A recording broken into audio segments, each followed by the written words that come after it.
Hi, welcome back guys. This is your friend, the Broccoli Fanfics. Back with amazing fanfiction. This is the series of What If Deku Had Human Wizard Quirk? Now before starting, please give this video a like and subscribe to the channel if you want more videos like this. Now let's get into the fanfic. The streets of the small village were vacant, save a few people here and they're opening their shops or setting up their market stalls. Izuku Midoriya made the short journey from his small residence to the bookstore he found himself working at. He'd moved to the village 6 months ago under orders from his mentor. The second-floor dwelling he inhabited was obtained and paid for by his mentor. Of course, Izuku purchased its meager furnishings himself. He wasn't content to leech off his mentor's kindness, hence why he had gone out to get a job in the first place. Despite the fact that he was meant to be in hiding. You see, Izuku's mentor Yagi was a widely revered magician and Izuku was lucky enough to be his student from a young age. The man was practically a stand-in father to him at this point. But as someone with that much power, knowledge, and skill, Yagi had many enemies. One in particular had learned of Izuku's involvement with Yagi and had made the decision to target the younger man. Izuku spent many years learning from a strictly literary standpoint. He hadn't actually been allowed to attempt any magic until a few years ago. As such, he did not possess the skills necessary to protect himself from the witches and warlocks who sought to harm his mentor. Yagi elected to send Izuku away for his own safety, leaving him to rely on independent study from the tomes his mentor had gifted him. He'd been sent to some no-name village in the middle of an expansive forest that neither of them had even been aware of prior. It certainly wasn't on any maps. They'd honestly stumbled upon it by accident while traveling to the area for some rare herbs. Yagi had asked around regarding the privacy and safety of the village. When he heard nothing but positive things, he'd asked about lodgings for sale, and that's how Izuku wound up stuck here. Before the end of the first month, Izuku had realized they'd made a massive mistake. As the older woman at the produce stall wrapped up his selections for him, a surge of laughter and shouts rose up behind him. He turned to see a small crowd of people his age roughhousing in the streets. Goodness! Every full moon, that bunch. Izuku turned back to the woman who was chuckling as she shook her head. Her gaze left the group to focus on Izuku. Will you be joining the pack run in the forest tonight? He furrowed his brows, confused. He wondered if he had missed something. Oh, that's right. You're still new here. How could I forget? She looked at him, sympathetically. I'm sure you never got the chance to shift out in the open wherever you were living before moving here. Izuku stayed quiet to see if she would clarify any further on her own. She did. Humans, am I right? Can't let other creatures live in peace. Thankfully, we were able to carve out this safe haven for the rest of the wolves. Izuku tried to keep his expression even as he realized. Werewolves. He hoped his voice didn't betray his nervousness. But he needed more information. Surely, there are some humans here? Oh heavens, no, she exclaimed, sounding scandalized. Our founders built this place from the ground up. They made sure no humans lived in the forest before settling here. There are definitely no humans in town. You're completely safe here. Am I? He thought incredulously. He thought about the reason he moved here, the kind of people he was hiding from, and wondered which were more dangerous. Not the werewolves, he decided, and opted to start laying the groundwork for his lie to ensure he could stay here, but stay alive. He didn't want to get eaten anytime soon. I see. Well, that is, very good to know. But I think I'll just shift in my home. By myself. But it's safe. I promise. She pet her head to the side in concern. I'm just shy. He hoped werewolves had a concept of shifting privacy. Oh, that's fine. She smiled brightly at him. Your comfort comes first. Thank you. He paused awkwardly. I suppose I'll get going. Right. She picked up his goods, passing them to him across the stall. Here you go, dear. Hopefully you feel comfortable enough to shift with the rest of us soon. He nodded and waved as he pushed down all his instincts to scurry away, forcing himself to walk home normally. What have I gotten myself into? He sighed as anxiety set in. He'd locked himself in his home that night, covering the windows with blankets and stuffing towels under the door. Yes, The woman had implied all the residents would be in the forest, but he didn't want to take any risks. They hadn't smelled a difference in him yet, or he'd have been run out of town immediately. But maybe he'd smell more noticeably human while they were physically wolves. The next morning, he made more plans to wolf-proof his living quarters, locking himself and any smells in tight. Every full moon, he made excuses to the various folks who were just trying to be hospitable and include him in town functions. Luckily, being shy was usually enough of an excuse. Occasionally, some insisted he justify it. He made sure to stick to the same story in case they talked to each other about him. Abusive human family, he had said. Which wasn't a lie really. An abusive human family is why he started as Yagi's apprentice at the exceedingly young age of 8. He was a runaway and Yagi had listened to his plight and taken pity on him. These creatures took pity on him too. It turns out that it wasn't uncommon for werewolf pups to wind up orphaned and adopted by a human family before their first shift. They didn't question him any further after hearing that. Somehow he'd managed to get away with this deception for 6 months. Although, if they were effectively human when they weren't shifted, it's more like 6 nights. In the end, he couldn't be sure of their physiology for the remainder of the lunar cycle. There weren't too many records of their kind. He was relying solely on his observations at this point. It was working so far. The bell chimed on the door of the bookstore as he made his way inside. A couple patrons hovered in front of the shelves browsing. He waved to the one that looked up when he walked in, before heading behind the counter to the back room. There, he found his boss teetering precariously on a chair. "Midoriya, my boy." He turned as he heard the door open. Unfortunately, he was already horribly unbalanced atop the piece of furniture and his foot slipped. Izuku silently cast a simple spell as he rushed forward. It slowed the man's descent just enough for Izuku to catch him safely. "Be careful, Torino-san." Izuku chided as he placed the smaller, elderly man on the floor. "Those were some mighty quick reflexes, boy." He narrowed his eyes in suspicion for a moment before bursting into laughter. "I suppose you are a young wolf after all?" "Ah, right." Izuku replied uncomfortably as the elder man patted him harshly on the back. He had no idea what opinions werewolves held on magic, and he did not feel like exploring the possibilities. He had made an effort to conceal his abilities. At least working in a bookstore, he hadn't had to stop reading books on the subject. They were stocked on the shelves, although he had noticed no one else really picked them up. "What were you trying to do, Torino-san?" Izuku asked, looking back at the shelf the man had placed the chair in front of. "I need the books on the second and third shelves moved out to the main room. I thought I could get them down myself." Izuku flashed him an "Oh really?"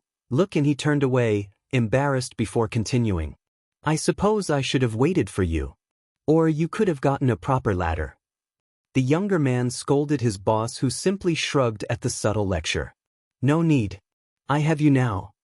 Izuku crossed his arms at that. "If that's your reasoning, you should actually wait for me to get here to help you." "Well, you're here now, ain't ya?" Torino smirked up at his employee. "Yes," Izuku sighed, "but please, stop using non-ladder items as ladders." "No promises, boy," the elder man said as he marched back to the front counter of the store. Picking up an empty crate, Izuku shook his head and began pulling the books off the requested shelves. Once he had placed them all in the box, bindings up, he pushed his back against the cracked open door and went past the counter to stock the shelves. He placed the books one by one in the sections their topics fit into. He actually had experience with this particular task and had taken to it pretty quickly. Organizing Yagi's massive personal library had prepared him for it. When he first arrived, Torino didn't have much of a system. He left it up to Izuku, after seeing that the boy was clearly passionate about books. Ultimately, sorting the books was probably one of his favorite things to do each day. "Excuse me." A gruff voice boomed next to him, startling him from his reverie.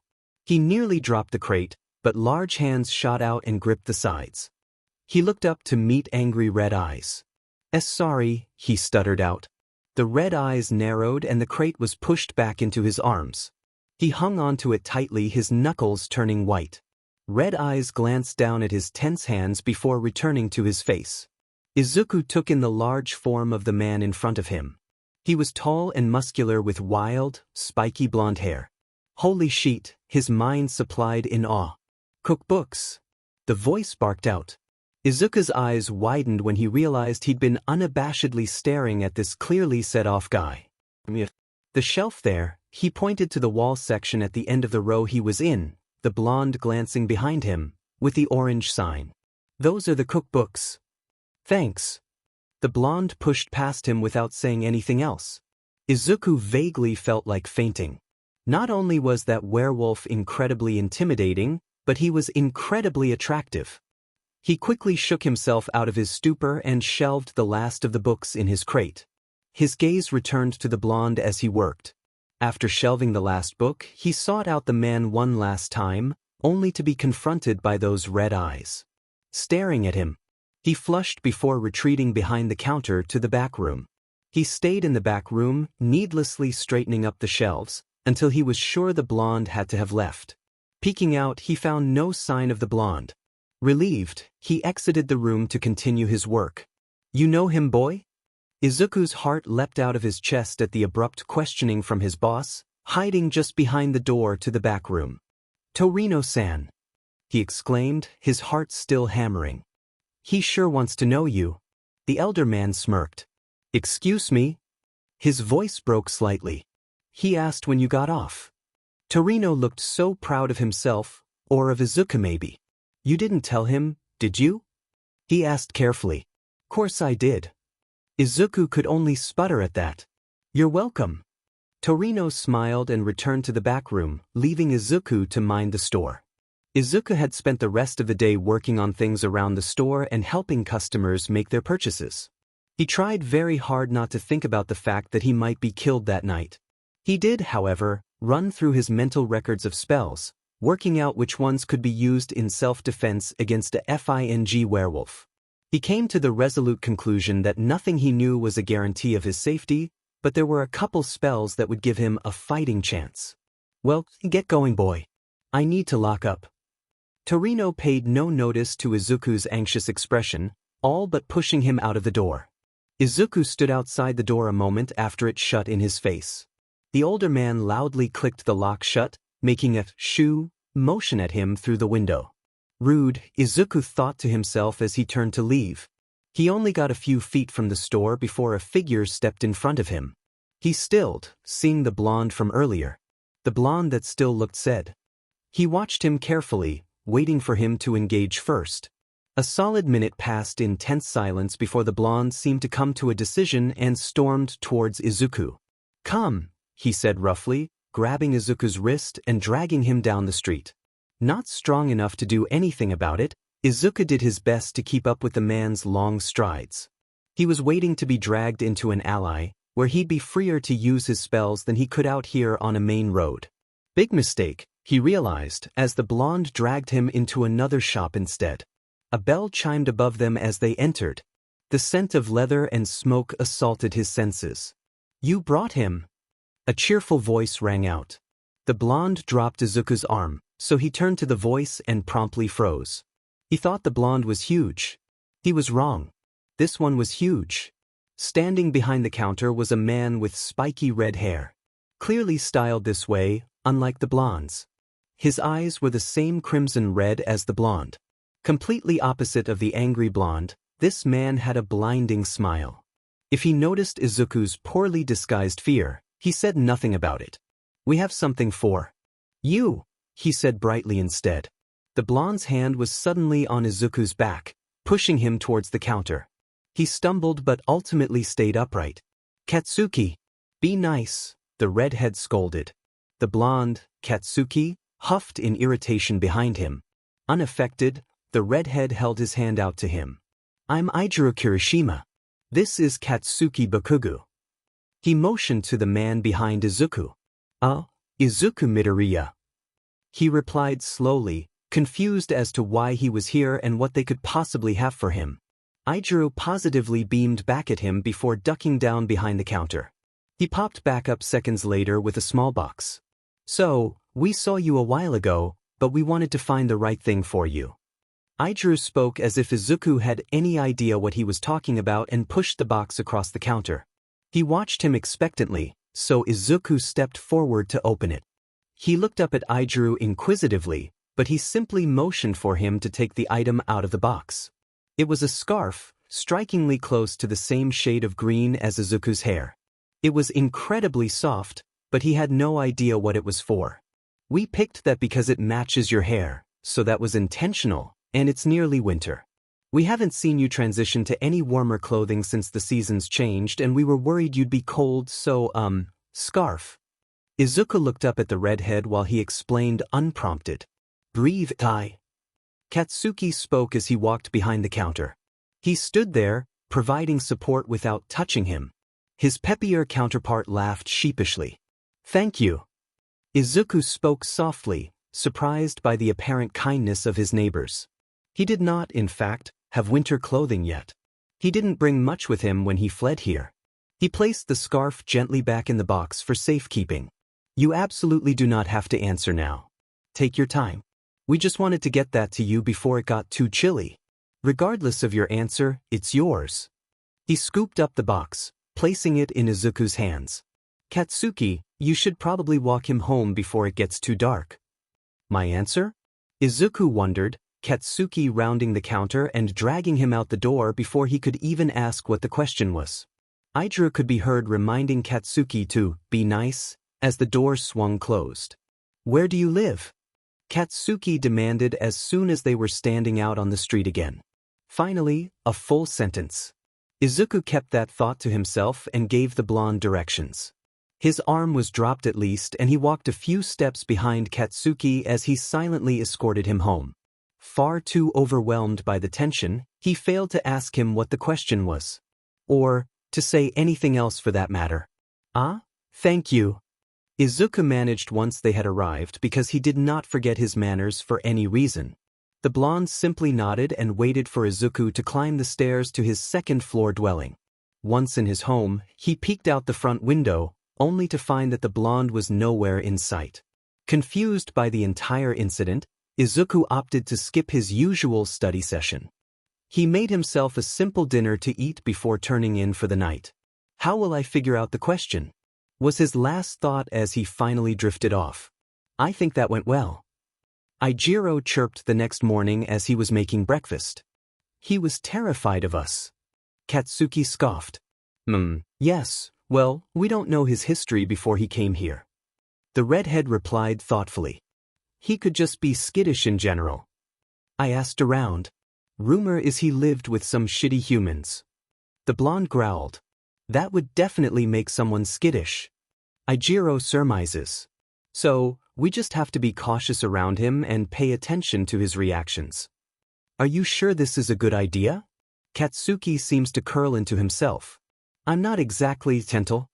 You brought up courting him first. Placing his hand on Katsuki's shoulder, he tries to reassure him. Sure, you aren't gentle but you aren't harsh. You're just, an acquired taste. Thanks, EI. He bit back sarcastically. The redhead shrugged his shoulders and returned to his cooking before it could burn. I'm just saying. You know I love you. He consoled, smiling at Katsuki fondly. Love you too, the blonde grumbled, a blush firmly settling across his face. Izuku grinned and began plating their meal rather than dwelling on his partner's words of affection. An embarrassed Katsuki was an explosive Katsuki. Eat up, dear. I'm sending you to run some errands today.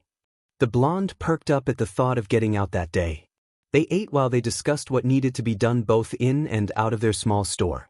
Izuku worked diligently in the back room unpacking a shipment of new books. When he had first started working here, he'd wondered how they were getting these shipments while still keeping their village a secret. The answer was a rather simple: werewolf traders.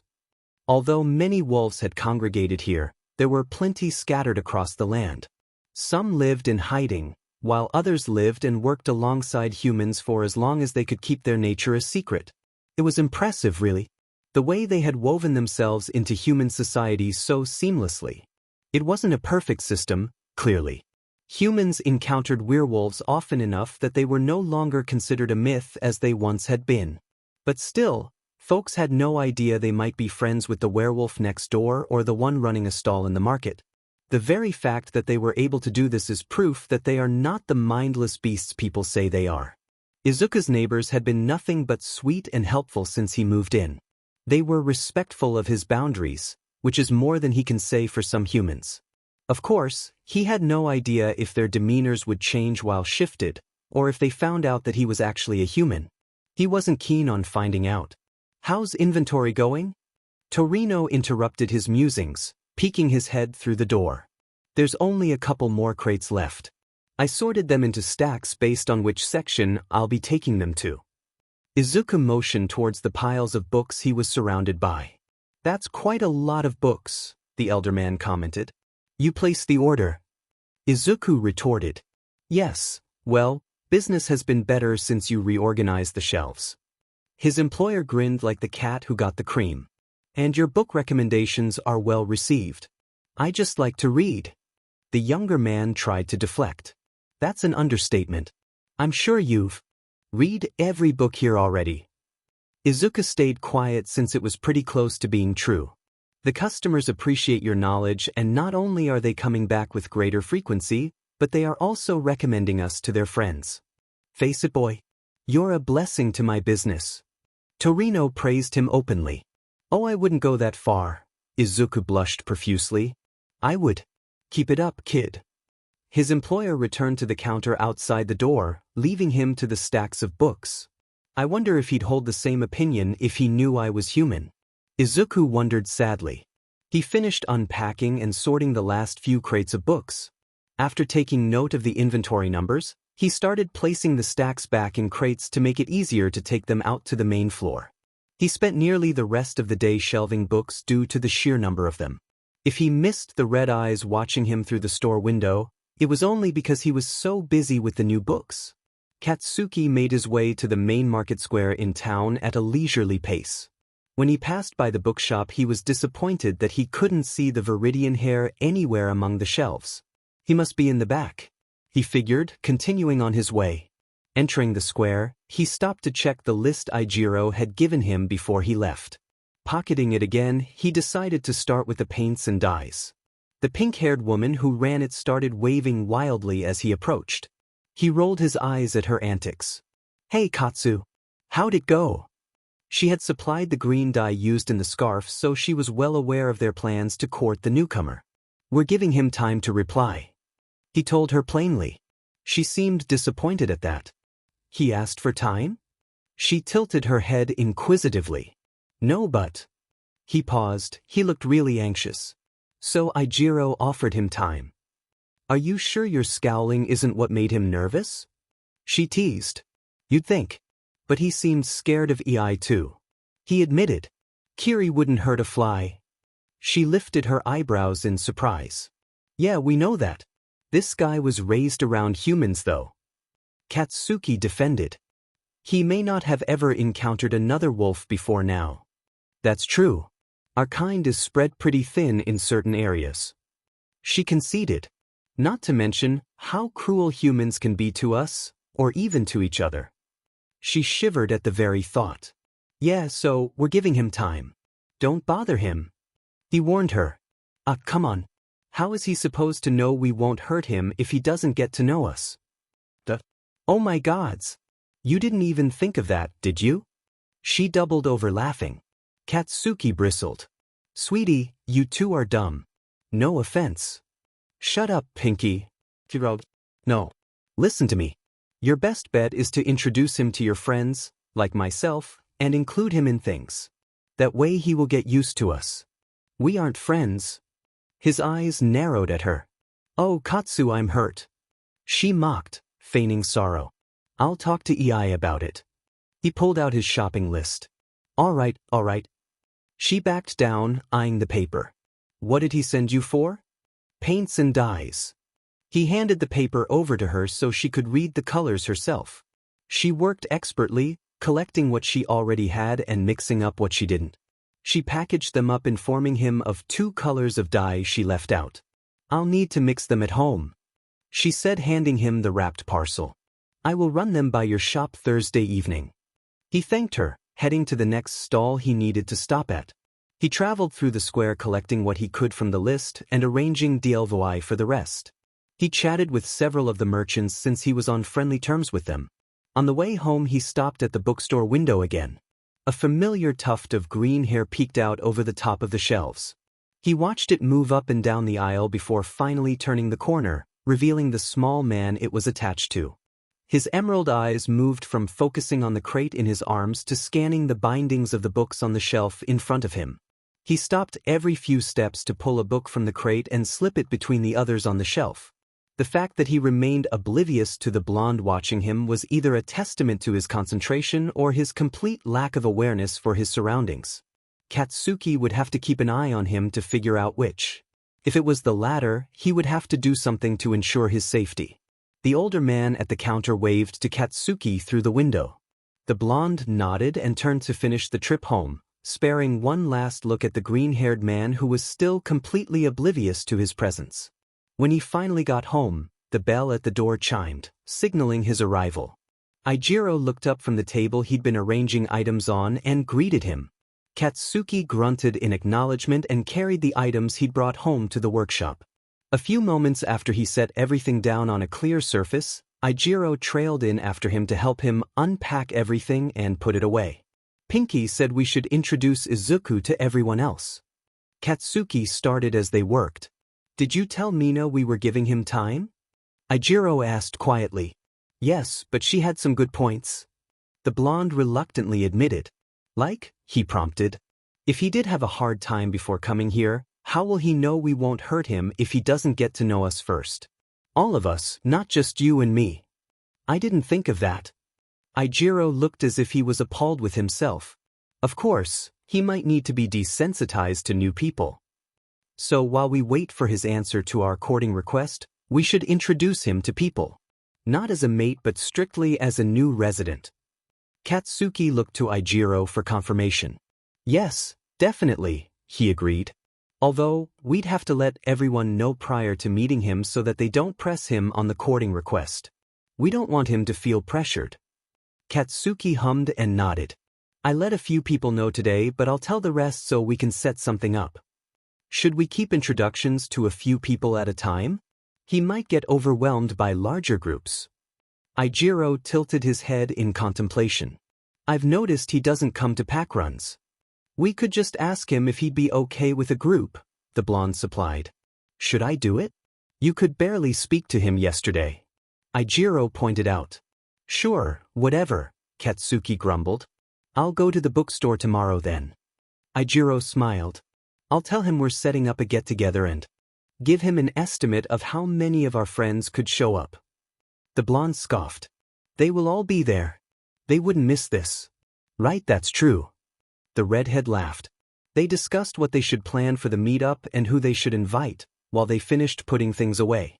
They brainstormed ways to keep the meetup relaxed and calming while they crafted things in the workshop.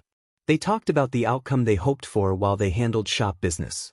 They both agreed that even if he turned down their courtship, they wanted to at least be friends with him. No. Put that down. Torino chastised the younger man who had already stayed an hour past the end of his shift. You don't have to pay me for the extra time.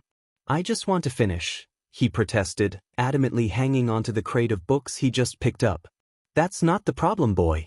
You're overworking yourself. You can finish tomorrow, so go home, his employer insisted. But I dash. No. Absolutely not. Torino-san. Put down. The elder man's eyes narrowed dangerously.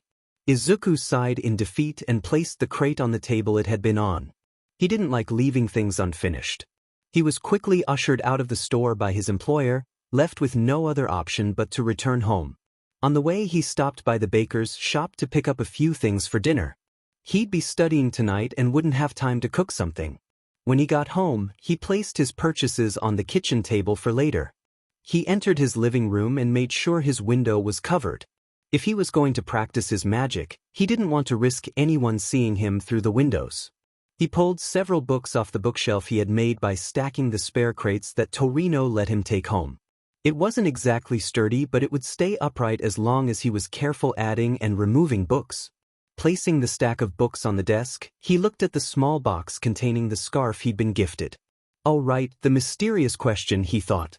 He picked out a book on magical creatures, the ones that weren't believed to be mythical anymore. "Ostend mihi lycanthrope," he murmured over the book. It opened, its hard cover smacking on the desk, pages flipping without his aid. It fell open on a diagram comparing a normal wolf to a shifted werewolf. The werewolf was easily twice as big as its counterpart, which was a terrifying revelation. He hoped it was an exaggeration. He flipped through to find the section only spanned 5 pages. It wasn't the shortest section in the book, but it was pretty close. Even though they'd been spotted frequently enough to lose their mythical status, they obviously did a good job of avoiding humans once discovered. Turning back to the first page, he started reading. By the time he finished reading, he came to the conclusion that he could dismiss a good 2/3 of it for being unfactual. The accusation that they ate human babies as a diet staple infuriated him. There were no humans in town or in the forest, and the forests span miles. They had no way of getting human babies here, so they clearly didn't need them, as the book had stated. Not to mention, when werewolves were spotted near his old town, there were never even reports of missing people, let alone missing babies. Harsh accusations and misinformation aside, he found nothing on werewolf social customs. Which he should have expected, honestly. Instead, he had a newfound disdain for the self-proclaimed scholar that wrote the book and was no closer to figuring out the question that the scarf presented. The question they expected an answer to. He moved the book aside and started on the other books he had in the stack. He focused on magic theory and practicing small spells. He barely took a break for dinner, casting one-handed spells while he ate. He studied well into the night, finally stopping after catching his shirt sleeve on fire. It was no use performing magic when one was too tired to mind safety. He didn't even bother moving to his bedroom to sleep, instead curling up on his couch while hugging a book on locator magic. He fully intended to find a proper book on werewolves tomorrow, regardless of if he'd find it at his place of employment or somewhere else in town. He needed to learn more if he was going to continue to live here without being discovered. After all, his only options were to assimilate with the werewolves or face a murderous necromancer. Izuku woke up shivering. Maybe he should have put in the effort last night to crawl to his bed after all. It had blankets at least. He got up from the couch, picking up the book he'd dropped in his sleep. He briefly debated wrapping the book to hide the subject matter, but decided that it probably wouldn't be questioned since he worked at a store that carried books on magic. After changing and trying, unsuccessfully, to tame his hair, he opened the door to head to work. He paused at the chill he encountered. Winter was finally settling in, bringing a cold he couldn't ignore any longer. Putting on the scarf he was gifted, he decided to track down some warmer clothes as soon as possible. But first, he had to find information to help him blend in here. When he got to the bookstore, he placed his scarf and book on an empty shelf in the back room before picking up where he'd left off with the new shipment of books. The sooner he finished, the sooner he could cast a locator spell on the store. He barely got through one crate before. "Izuku!" He turned around to face the lively redhead that seemingly appeared from nowhere. The large man smiled brightly, radiating excitement. "Can werewolves teleport?" He thought fleetingly before responding. "Kirishima-san, right?" he inquired, grateful that he didn't drop his crate of books this time. "Please, call me Izuku." The redhead corrected him, still smiling.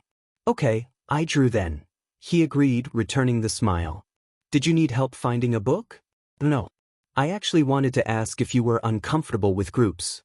I haven't seen you at the pack runs, but I wanted to introduce you to some friends." "Oh, Izuku started hesitantly. "If you're uncomfortable with groups, that's completely fine. I'm sure our friends wouldn't mind meeting you a few at a time. We just want to welcome you to town," Izuku interrupted. "I see. That's very thoughtful," the greenette replied, once again pleasantly surprised by how nice everyone was here. "I know you've actually been here for a while now, and we probably took too way long to approach you. But no, it's fine. I know I really only frequent my home in this bookstore. It's probably hard to approach me because of that." "Yeah, a bit." Izuku rubbed at his neck, chuckling lightly. "To answer your question, I'm okay with groups." Izuku paused. "Although, the entire town would probably overwhelm me." Don't worry. It'd only be 6 people in addition to myself and Katsuki. Izuku reassured him. I'm sure I'd be fine with that amount of people, he decided. Although most people might think meeting more of the people you are trying to conceal a secret from is a bad idea, Izuku knew otherwise. He would attract far more suspicion if he rejected every attempt to be amicable. As long as they weren't inviting him to full moon events, he'd probably be fine. That's great. We don't quite have the details planned yet. We wanted to talk to you first to see if you'd be okay with it. Izuku's smile somehow got brighter. I'll let you know when and where after we talk to our friends. I'm usually here, but you know that. Izuku laughed softly. Yeah, I don't mean to bother you while you're working, but this is where I keep finding you. It's fine, you're not bothering me. He shook his head lightly. In that case, could I stick around for a bit? The redhead's eyes lit up. Sure, but I need to put these books away. Izuku still wanted to try a locator spell before Torino kicked him out again. Could I help? Izuku pointed to himself. I mean, this is my job. He trailed off, looking at Izuku's falling expression. I took up your time though. It's only fair. How a man that intimidatingly large could pull off such a pout, Izuku had no clue. Izuku had mastered the so-called puppy dog eyes. Well, could you carry the crate? It's kind of heavy, he relented. Instantly, the pout was gone and replaced by another shining smile. He's going to blind me with that smile. I can definitely do that, he said, already lifting the crate from Izuku's arms. He blinked at the height difference and laughed. Let me know if you need me to hold it lower. I think it's fine, the smaller man chuckled as well. He led the way through the shelves, carefully shelving the books in their proper sections.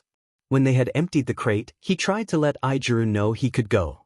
Instead, Torino volunteered the poor guy to help with the rest of the books in the back room. Luckily there were only a few stacks left, so they didn't keep him long. After Izuku assured him there were no more books to be put away, Izuku finally left. With Izuku gone and Torino distracted by some customers, Izuku hid in the back room to cast his spell. Locate Notitia in lycanthropes, he whispered after using a pot of ink to draw a sigil on the back of his hand with his finger. The sigil glowed briefly before dying out again. He assumed the spell failed, but when he moved to return to the main room, the sigil began glowing faintly. It glows in proximity, he realized. He entered the main room, hiding his hand as well as he could without obstructing it from his own view. The sigil glowed faintly every few steps but faded just as quickly. It didn't seem to react to anything until he passed the front door. So there's nothing here. It's somewhere in town, he concluded. He returned to the back room and cleaned off the sigil. He would have to recast it when his shift was over. It would be too difficult to hide a glowing hand for an extended amount of time. It would have to wait. He said yes to a group. Izuku nearly shouted as he bounded through the front door. And then I helped him carry stuff. Why? Katsuki questioned, looking up from the ledger he was writing in. Because I distracted him from his work, and it was the manly thing to do, he exclaimed. All right, the blonde rolled his eyes.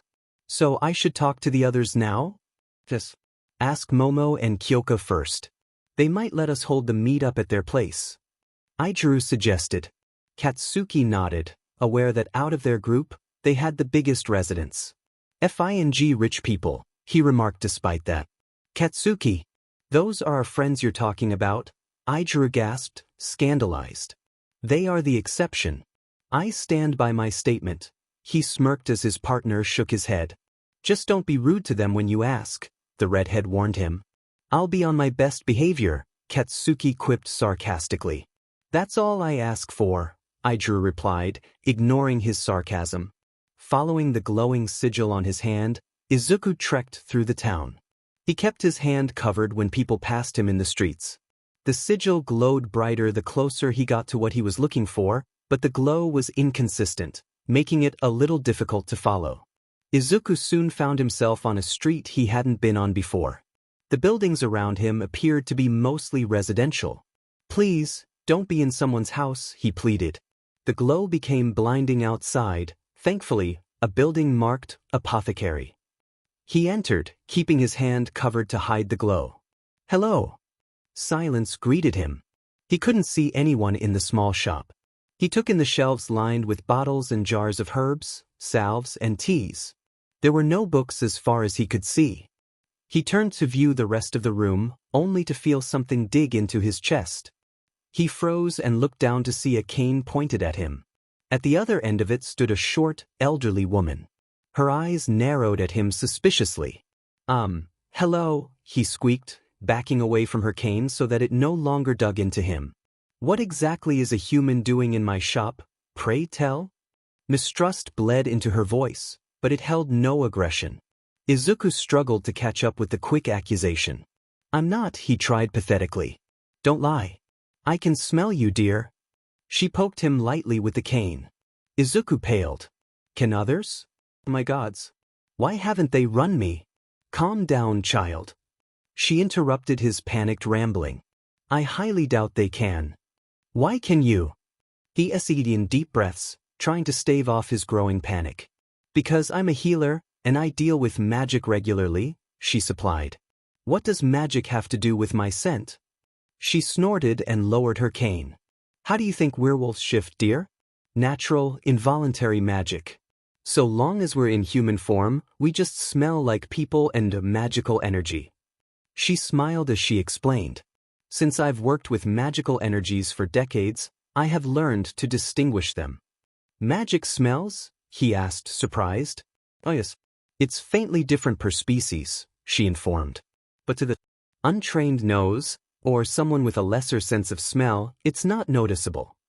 A lesser sense of smell? Like a human? Izuku smiled awkwardly. Exactly, she laughed. Then her face grew serious. If you hadn't had magic though, they would have noticed. And of course, it's a given that they would notice while shifted. Because a human smells different from a wolf? Because, well, that and the fact that it would be obvious if they shift but you don't. Oh right, his face fell slightly. Goodness, you've distracted me. Her cane returned to his chest. Why are you here? Sorry, he ducked his head.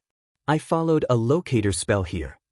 What are you trying to locate? She asked. Information on werewolves. Or rather, accurate information. Particularly on social customs, because someone in town apparently asked me something and is expecting an answer, but I have no idea what The cane smacked him on the shoulder, silencing him. Goodness gracious, child. Do you even breathe when you ramble like that? Izuku nearly answered before recognizing it was a rhetorical question. How long have you been in town? About 6 months. Her eyes widened, before her expression relaxed again. If you've been here that long and you haven't done anything malicious, you aren't a threat. A threat? I have nothing against any of you. He waved his hands, holding them out in front of himself. I found this place by accident while looking for somewhere safe. I had no idea anyone was a werewolf until after I'd already been here for a couple weeks, when a woman in the market asked me if I was attending the pack run. Safe? Safe from what? She lowered her cane again. Someone who wanted to hurt my mentor. They thought they could get to him by hurting me. He sent me away for my own protection. We stumbled on this place by accident. Since it wasn't on any maps, he thought it would be the best place to hide me. Izuku explained sadly. I see, she paused. What locator spell did you use? Izuku was surprised by the abrupt change in topic, but he uncovered his hand to show her the glowing sigil. I don't have any books or other physical records. What were the parameters? I said to locate information. Izuku rubbed the sigil off, no longer needing it. I suppose a healer of werewolves would fit within those vague parameters, she smirked. You're the information? He hadn't even thought of the possibility of a person rather than a book. Yagi was right. He needed to work on specifying things in spells. I suppose, as a healer, I'm obligated to assist beings in danger of harm. It's not a traditional take on medical assistance, but I could count it. She held her chin in thought. Izuku questioned. Teaching you social customs so that you can stay hidden. If you get run out of town, the person that sought to harm you could do so. I can't allow that in good conscience. You'll really teach me? He looked at her, eyes shining. She smiled softly. On one condition. She motioned to the shop around them. You have to help me around here while I teach you. What do you need done? He inquired. If you haven't noticed, I'm getting on in years. I can't reach things like I used to. Keeping things organized and moving inventory has become difficult. Of course I can help, he agreed easily. What's your name though? Chio Shizenji, she answered. Call me Chio. I'm Izuku Midoriya, he smiled. She walked behind a counter and climbed onto a stool. What would you like to know first? She asked as Izuku approached the counter. Do you know Ijiro Kirishima and Katsuki Bakugu?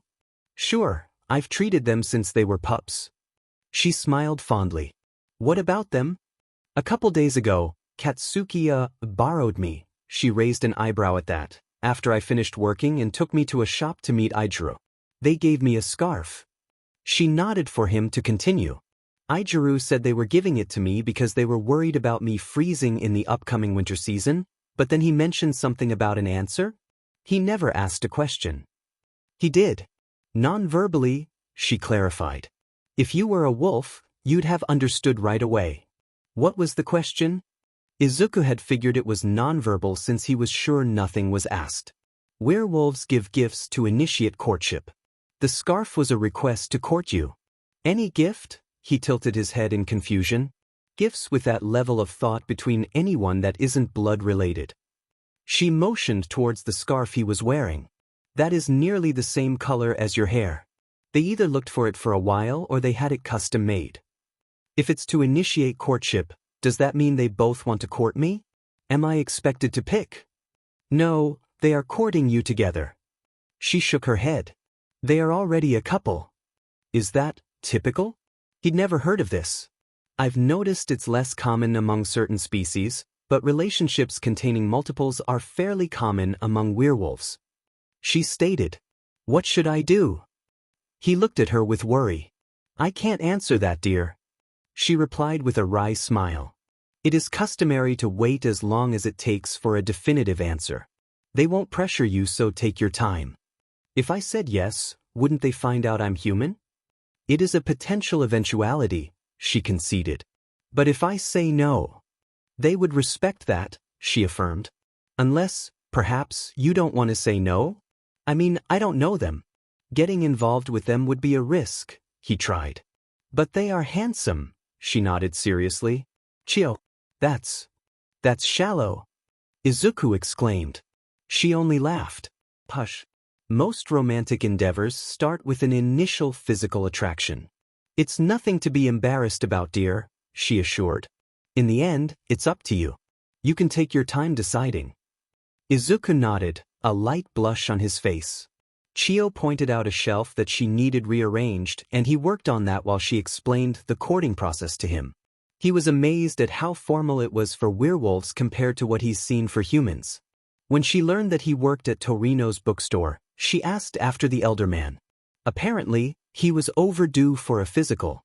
She requested that Izuku try to convince his employer to come see her, warning him that he should be subtle since the man was so incredibly stubborn. Chio reminded him of his mentor, and he found that he greatly enjoyed talking with her. She seemed to enjoy his company and assistance in return. She let him know that he could practice his magic with her guidance anytime. He thanked her profusely, having stagnated a bit in his studies. Eventually, she sent him home for the night. On his way out, she scolded him for not having the foresight to buy at least a sweater. He laughed and promised to buy some warmer clothes tomorrow after she threatened to ban him from her shop until he was wearing something warm. That night, he went to bed feeling a little more confident. Glass jars and ceramic dishes shattered on the ground as the table they occupied was upended. Their contents spilled and mixed, steam rising as they settled on the ground. How hard is it to find one effing kid? A man whose skin appeared to be rotting seethed. Present company flinched and maintained their distance while he raged. They exchanged looks as if silently asking each other who was willing to speak. A young girl stepped forward. Well, sir, he left behind no trail. I couldn't track his blood scent and his magical energy was hidden somehow as well. Yagi probably. Do not mention that name, he roared. The girl's eyes widened and she tensed for a blow that never came. Instead, he stalked off to sit in the throne of the castle ruins they resided in. Those are all pitiful excuses. Regardless, they are still causing delays. A taller man with black hair and charred skin moved to stand next to the girl. Any way of tracking him was erased, likely by magical means, and now, wherever he is, his energy is suppressed or masked by something stronger. I don't care, his eyes narrowed. Just FNG find him. He is our only chance of getting that man to turn over his power. His followers stood there a moment, used to this tirade. Now, he shouted, and they scurried off to further exhaust their dead-end resources. Since he had the day off, Izuku allowed himself a late morning before heading out to find some warmer clothes. Once he had them, he could go see Chio. He left the house with a satchel this time, to carry his eventual purchases. He opted to finally do his shopping at the market square. Thus far, he had stuck to the shops that lined the streets. The square just seemed large and intimidating, and he'd been worried about his scent being more noticeable in a crowd. Now, thanks to Chio, he knew he'd be fine. "Hey you!" A voice called as soon as he stepped into the square. "Hey, Green Bean." "Green Bean? Do they mean me?" Izuku thought incredulously. He looked around to see a woman waving at him from a market stall. She had unnaturally bright pink hair, dark skin, and were her eyes black? "Yes, you. Come here." She waved him over. He approached cautiously. When he got closer, he could see that the sclera of her eyes were, in fact, black. Her irises were a golden yellow. Pink and yellow designs adorned the exposed skin of her arms. "Green Bean?" he asked, unsure of who she was or what she wanted from him. "Sorry, I didn't know your name," she explained meekly. "Izuku Midoriya," he offered after a moment. "I'm Mina Ishido." She held out a hand. "Nice to meet you," he replied, tentatively taking her hand. "I don't think I've seen you in the square before," she pointed out as she shook his hand. "I haven't had a reason to come here before," he explained placidly. She released his hand and he lowered it to his side. "But you do now?" Her head tilted, curious. "I'm looking for some winter clothes." She glanced at his current attire and nodded. "Yeah, it gets cold here." She continued to nod solemnly for a few seconds before perking up suddenly. "You should go to Minoma's stall. He's kind of an butt, but he makes great clothes." "And but?" he asked nervously. He wasn't sure he wanted to intentionally interact with mean people. He had enough to worry about. In a conceited way, usually. "He's harmless," she clarified, sensing his anxiety. "Okay, where do I, he trailed off looking around the square. Clearly, this was the most popular place to be during the day and the number of people was overwhelming.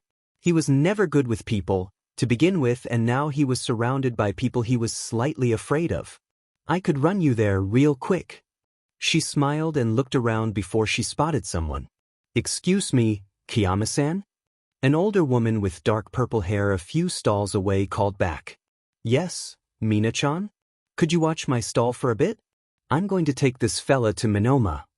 "Sure thing, Mina-chan," the woman replied cheerfully. She led him across the square, practically skipping the whole way.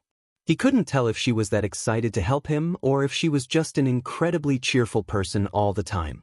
Stopping at a stall covered in folded sweaters, she introduced him to Minoma, a young man with short blonde hair and blue eyes. He had a pompous air to his demeanor, but that alone didn't indicate if he was a good person or not. After all, Izuku had a friend back home who was a bit pompous while still being incredibly kind to everyone. Aoyama-san would insist he shines the brightest in one breath and then offer his friends delicious cheeses in the next. Shortly into his shopping experience, Izuku determined Minoma would not be the same. Although he was technically being helpful, he managed to make Izuku feel a little stupid through the whole thing. He seemed appalled when Izuku couldn't identify every shade of color and frowned as if Izuku had insulted him personally by not knowing the differences between necklines. His choices were mocked, removed from his hold, and replaced with what Minoma-san deemed better for him. Eventually, Izuku walked away with several long-sleeve shirts, sweaters, and a warm jacket. He wore the jacket, placing the rest of the new clothes in his satchel. He left the square, waving goodbye to Mina on his way out, before heading to Chio's store. When he arrived, she laughed wholeheartedly at his quick obtainment of warmer clothes to comply with her threat to ban him. Izuku paced the main room at his friend's home, worried beyond what was probably reasonable. Katsuki and their friend Kyoka sat at a table nearby watching, debating if they should, or even could, say something to calm him down. Momo entered the room from the kitchen with another plate of snacks for the table. "Oh, for God's sakes, Kiri. You're going to wear a trench into my floor," she scolded him teasingly. He ceased his pacing, having the decency to look apologetic. "He's coming today. To meet everyone," he stated as if they weren't well aware of the source of his nerves. Katuki had worked out the details with everyone in a matter of days, and Izuku had confirmed the day and time with Izuku. Now here they were, at Momo and Kyoka's place, waiting for everyone else and Izuku to show up. Izuku squeaked when a knock came from the door. Momo rolled her eyes at him, placing the plate down before going to answer the door. She opened it to find 3 of their friends, Hanta, Denki, and Hitoshi. Denki was quick to wrap his arms around the taller woman's waist, shivering. "Mamu, it's cold," he whined. She laughed, pulling him into the warm house and motioned for the other 2 to follow. "Get off my wife," Kyoko warned from her seat. "But I'm freezing," he defended his choice to remain latched on. "Then hug your own mate," she growled, pointing to Hanta. He peeked at his mate as if to contemplate the option. Hanta sighed and held his arms open. "Come here," was all he said, and Denki relinquished his hold on his friend in favor of his mate. Hitoshi, being perpetually exhausted, had already taken a seat at the table with Katsuki and Kyoka. He had watched the scene unfold with drooping eyes. "Where's our new friend?" Denki chirped, looking around. "Oi, he's not your friend yet," Katsuki grumbled. "He will be," Denki exclaimed, leaving his mate's arms, cold forgotten. He forewent the chair, instead standing at the table and bouncing in place. "He hasn't arrived yet. Neither has Mina," Izuku cut in, hoping to avoid another argument between the 2. They were friends, but their personalities clashed. "Ugh, I hate waiting," Denki complained loudly. "We know," said the rest of the group in unison, with varying levels of exasperation. They talked and joked as they waited for the remaining 2 people. Momo defended her snacks from the boys, and with a note of betrayal, her own wife. Hanta managed to start up a game of cards with Katsuki and Denki, occupying both the temper and the trigger. Finally, a knock could be heard at the door. Izuku, still standing as he struggled not to pace, was first to answer the door. Momo trailed closely behind. They were surprised to find both Mina and Izuku at the door together. Mina was laughing and Izuku looked perplexed at best. The pink-haired woman abruptly turned her attention to the door. "Kiri, you should have escorted the green bean. I found him wandering around a couple of streets over, all turned around," she scolded. The tips of Izuku's ears were pink, either from the cold or embarrassment. "Did you get lost?" Dressed worried. Momo hummed in concern before pulling the 2 newcomers inside. "No, he started. Very lost. Incredibly lost." "Poor thing." Mina flared her enunciation dramatically. "I haven't made an effort to explore the town yet, so I don't know the layout well," he explained before huffing quietly. "I was not lost. I would have figured it out. I would have used a locator spell if I needed it," is what he left unspoken. "Sure, Bean. And I'm colorblind," she teased. "Are you?" He tilted his head. It was sarcasm. "I run a dye shop." "That'd be bad for business," she smirked. "Well, I thought maybe you could have figured out a way around it," he muttered. She beamed. "You are too precious, Bean." Izuku looked between them, confused. "Do you 2 know each other?" he asked, surprised by their familiarity. "And the nickname?" "He turned up in the market the day Katsuki invited me to this. I ambushed him," she grinned. Izuku and Izuku both looked horrified. "I know. I was looking for warmer clothes and Mina helped me figure out where to look. There was no ambush." He tried to explain the situation. "No fair," shouted a voice at the table. The trio turned to see that Momo had already left them in the entryway and rejoined the others. The others were all watching the exchange. A man with bright blonde hair and a peculiar black pattern in it was practically tipping his chair over to see them. He looked enraged, which made Izuku nervous. You already met him, the peculiar blonde was apparently who had shouted. We waited nicely. You should go home, Mina. The rest of the table groaned or rolled their eyes, except for a tall, lanky man with black hair that was reaching out for the blonde's chair. Calm down, sweetheart, the black-haired man soothed as he caught hold of the chair, preventing it from tipping. I'm going nowhere. You're stuck with me, she declared, sticking her tongue out at the blonde. Izuku relaxed, recognizing this as some sort of banter. Judging by everyone's reactions, it was probably typical. Introduce yourself properly, dunce face. Katsuki barked as Idru led Izuku closer. Oh yeah. I'm Denki Kaminari, he chirped and Izuku's head spun from the mood swing. I'm Izuku Midoriya. We know, Denki interrupted and was immediately rewarded with a light smack on the arm by the black-haired man. Sorry about him. I'm his mate, Hantashiro. The black-haired man extended a hand to Izuku. After shaking his hand, he pointed his thumb behind him to a dozing man with purple hair and incredible eye bags. And that's Hitoshi Shinso. Is he okay? Izuku hoped he wasn't cutting in on this man's sleeping schedule. Katsuki barked out a laugh. He's fine. Just an insomniac. Yeah, that's normal for him. A woman with short purple hair and onyx eyes spoke. She had red triangles painted on her cheeks. She indicated to herself. My name is Kyoka Yayorozu. I'm her wife, Momo Yayorozu, the tall, black-haired woman who met him at the door waved. Izuku mentally noted that spouses seemed to be distinct from mates given the fact that Kyoka and Momo shared a last name while Denki and Hanta did not. He would have to ask Chio more about that next time he sees her. It's great to meet all of you, the brunette said smiling. His greeting was returned, minus Hitoshi, and he was encouraged to take a seat. Once everyone was seated, Momo renounced her protection on the snacks. Izuku was pleased to realize he knew the card game being played. Hanta redealt the cards, including everyone who wanted to join in. They chatted and ate while they played. Hitoshi eventually woke up and apologized to Izuku before joining the next round. The atmosphere was light-hearted and Izuku noticed that he felt at ease with this group of people. It was unexpected given how rowdy they were compared to the few people he had befriended back home, but it was nice. They were nice. Idru, Momo, and Hanta acted as mediators for the group when things got out of hand. Idru's cheerful demeanor could smooth over most arguments, while Momo's refined approach to things let her see the middle ground between parties. As much as Hanta joked with the others, he could rein in any roughhousing with his soothing, staying calm when it was needed most. Denki and Mina breathed life into the group, largely through chaos. Although Mina wreaked havoc alongside the blonde, she was also a bit of a mother hen. Denki, despite his abysmal attention span and boundless energy, was kind to a fault.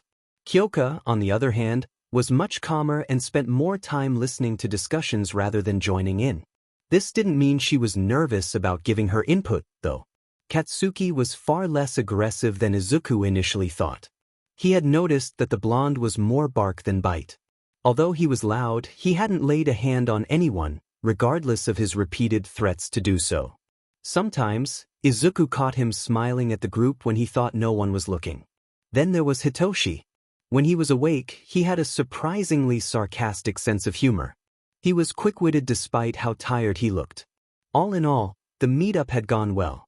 Except for a brief PRD when Denki, whose greatest flaw was clearly a lack of a mind-to-mouth filter, asked if Izuku would be at the pack run the next day.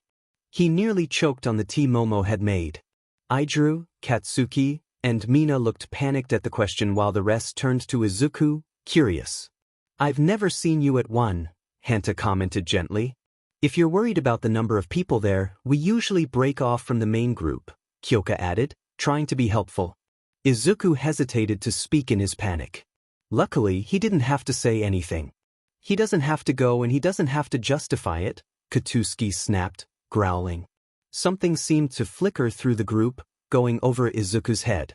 A few people held their hands over their mouths and noses. You could say that without saturating the room with your pheromones, Momo said primly. Katsuki narrowed his eyes but Idru soothed him before he could respond. Mina was quick to change the topic, which the rest of the group was happy to go along with. The rest of the evening passed without any further issues. When the group disbanded for the night, Mina offered to help him find his way home since Izuku and Katsuki promised Momo they'd help clean up. When he got back to his home, he thought back to what Momo had said. Pheromones? Why didn't Chio mention pheromones? The night of the full moon, two wolves stood where the forest met the town. One, pale blonde, and the second, dark crimson. The red one whined and the blonde huffed in response. Their ears pricked back when a howl rose from deeper in the forest. They exchanged a glance before bounding back into the woods to catch up with their packmates. In the following weeks, Izuku learned more about werewolves. They had scent glands, even while human, that they could expel pheromones from. They could be used to soothe, intimidate, and even issue challenges. Aside from varying uses, they could also be used to identify a werewolf's class. Werewolves had 3 classes: Alpha, Beta, and Omega. These classes affected social order within packs and reproduction. They called these classes a secondary gender. He briefly panicked when she mentioned that these classes could be determined by scent. Chio calmed him down by explaining that since his scent is neutral, he would be assumed to be a beta. He learned random things that didn't necessarily help him hide but let him understand his new friends better. Like how, despite being a unified community, the town is broken up into mini-packs and loners. The little group he found himself in is one of these mini-packs. He learned that Mina's eyes are black because that is normal among wolves in the region she came from. He also learned that mates are pretty much the same thing as spouses. The only difference is a public ceremony and the sharing of names. Some werewolf packs had adopted the custom of marriage from humans before they migrated here. Ultimately, it was a personal choice based on your ancestry. Both distinctions were treated with equal respect. He never quite questioned where the kids in town went during the full moon. He had known they didn't shift until a certain age, but he was surprised to learn that they went out to the forest with their families. Chio assured him that the wolves wouldn't hurt their kin. When he wasn't learning about werewolves, he was learning magic. Twice a simple light spell turned into a contained explosion, filling the shop with smoke. She opened windows and waved away the folks on the street who stopped to check on them. She poked fun at his vague spell parameters and taught him to specify his goals better. Outside of his time with Chio, he continued working at Torino's bookstore and spent the rest of his free time with his new friends. The more time he spent with them, the worse he felt about lying. He wondered if he'd be able to tell them someday. He hung out with the whole group at least once a week, but due to work schedules, they often had to break off into smaller groups. There were several times that he went to the forest with Mina and Kyoka to find herbs and flowers for both Mina's dyes and Chio's remedies. Denki turned out to be incredible at telling stories and would often hang out in the bookstore while Izuku worked. The Greenette was ashamed to admit he was surprised that Denki could read the books written in foreign script. Momo had taken it upon herself to give Izuku an in-depth, multi-day tour of the town. She turned out to be the daughter of the leader of the town council. She knew everyone and every event happening in town. Kyoka was a musician. She was playing in the town square shortly after moving here, and Momo was sent by her father to shut down the operation. Instead, she married her, which he had not been too pleased about. Hitoshi worked as a town watchman alongside a man named Shota Aizawa. They cycled day and night shifts between them, giving them both odd sleeping schedules. Sometimes, Izuku and Denki would accompany him on patrols around the town border. Then Denki, Hanta, and Izuku were frequently found together when they weren't working. The trio, though perfectly fine separately, was absolute chaos together. Izuku and Katsuki often had to tag along just to keep them out of trouble. However, if Mina joined in, there was nothing they could do. More than any of the others, Katsuki and Izuku spent most of their time with him.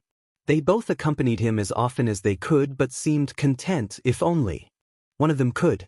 Sometimes, one would even hand him off to the other.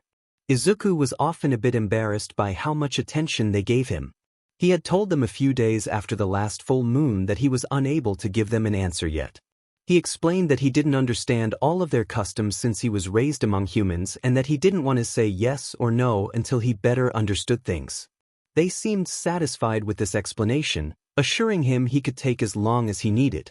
Then they volunteered Momo to teach him and he let them know he was already getting lessons from Chio. This actually helped him keep the exact nature of his lessons secret because they made sure never to intrude on his time with Chio. They were worried that being present would affect his decision. They often walked him to Chio's place though. Izuku only had 3 close friends back home other than his mentor.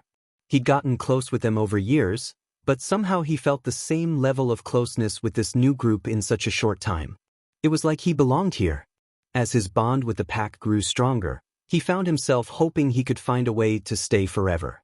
Yagi had helped him with so much, practically raising him, but he'd never felt more at home than he did here. Tenya, a woman in a pink cloak, sprinted down the hallway towards the blue-haired guard. He took in her singed clothes and the cut on her cheek, immediately taking a defensive posture. "Did they get through?" he asked quickly. She shook her head, trying to catch her breath. "No, Yagi-san and Tsuchan are holding them off with a bunch of the guards aiding," she explained, still breathing hard. He moved past her to find the skirmish and join. "Wait, we can't," she grabbed his arm harshly. He looked down at her hand and then back at her, confused. He tilted his head, waiting for an explanation. "Yagi said we have to find Izuku. Half their people are missing and he's afraid they're on their way to him." Her face was twisted in panic. Izuku was one of her best friends, after all. "Ochako, we don't even know where he is. How are we supposed?" "Yagi has a map in his quarters.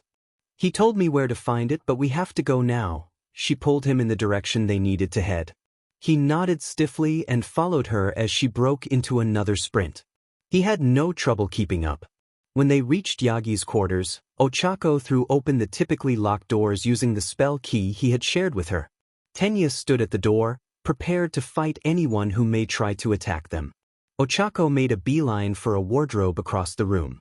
She opened it, carting through the clothes until she pulled a folded piece of paper from one of the pockets. She unfolded it quickly, eyes scanning the sheet. "Oh, you have got to be kidding me. What is it?" Tenya questioned, keeping an eye on the still empty hallway. "A map. He's so far away. It'll take us at least 2 weeks to reach him," she groaned in frustration. "That's good. That means it would take time for them to get to him too," he tried to comfort her. "We should get going if we want to get there first," she said as she folded the paper and tucked it into her cloak pocket. "We should stop for supplies since it'll be a long journey," Tenya pointed out. "Yes. But we have to be quick," she agreed. He nodded again and they left, closing and locking the door behind them. It felt wrong to leave everyone to fight on their own, but they knew the others could handle it. Izuku, however, was all alone.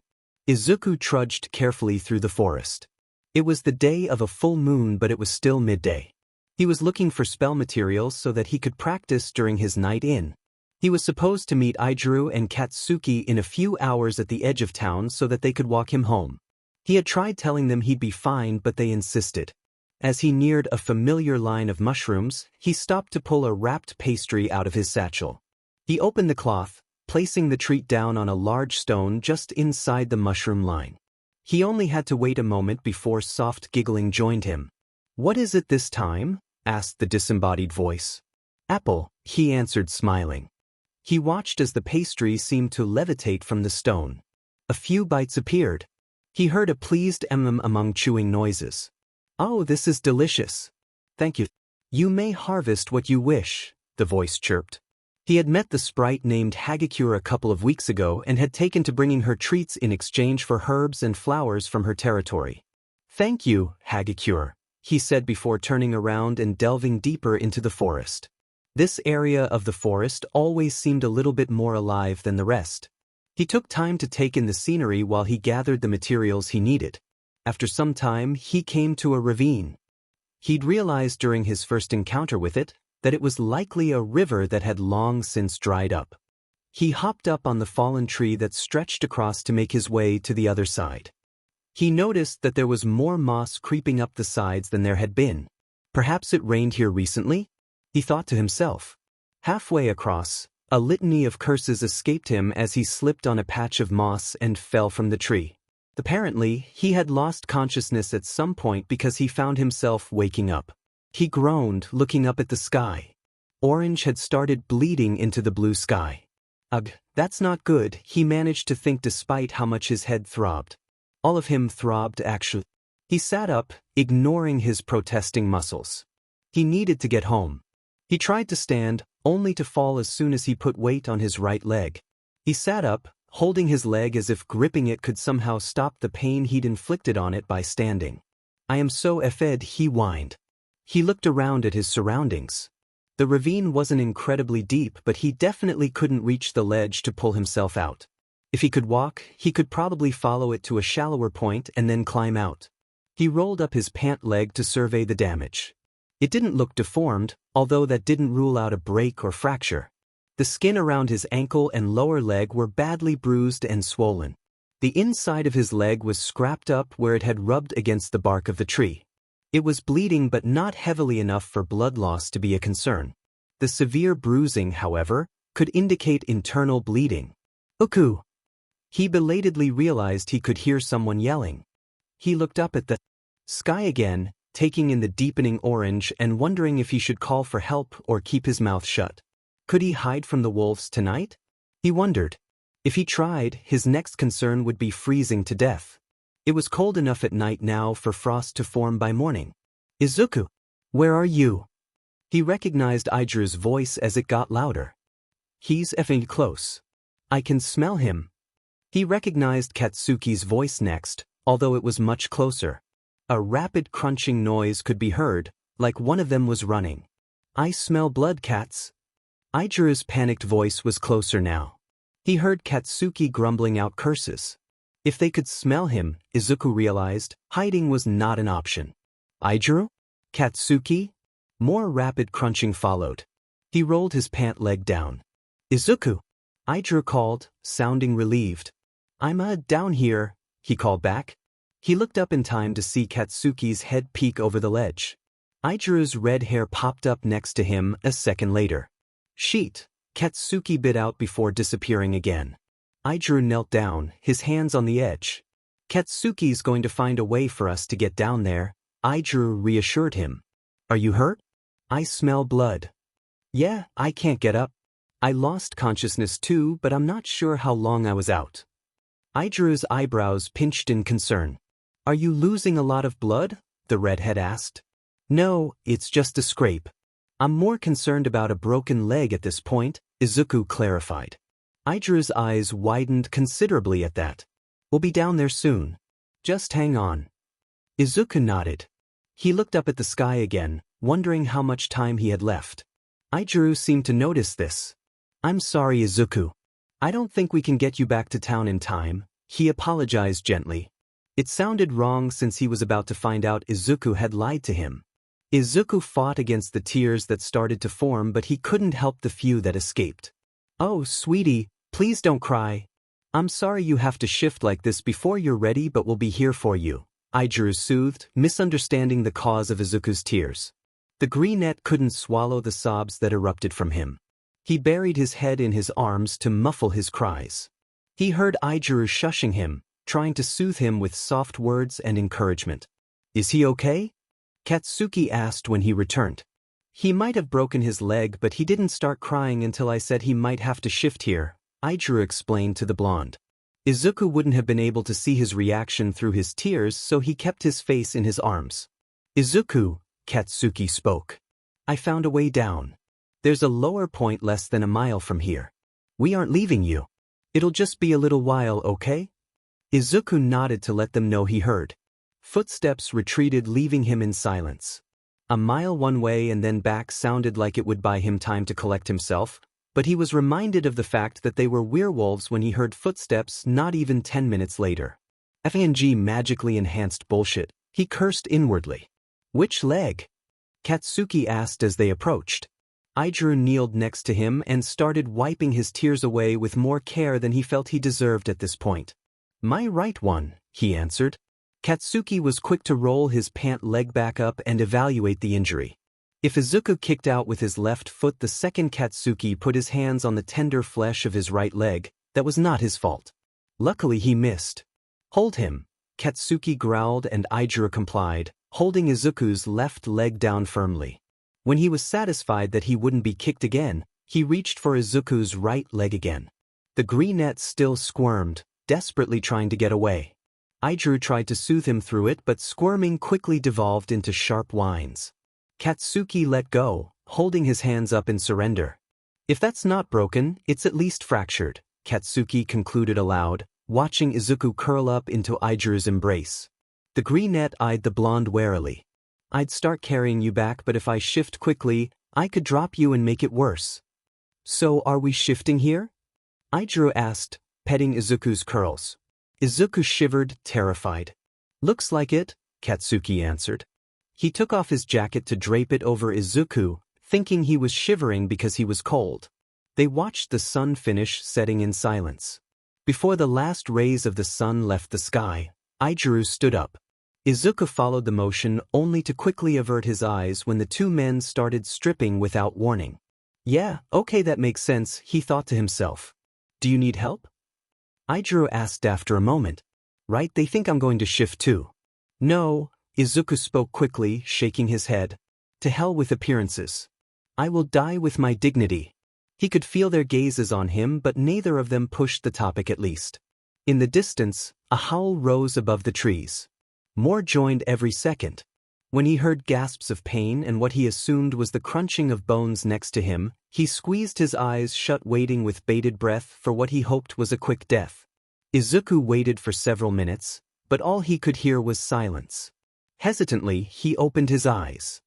He cursed and scooted back to take in the full size of the massive wolves towering over him. Sitting like this, he barely reached the tops of their legs. If he could stand, he was sure they'd come to at least his chest, if not his shoulders.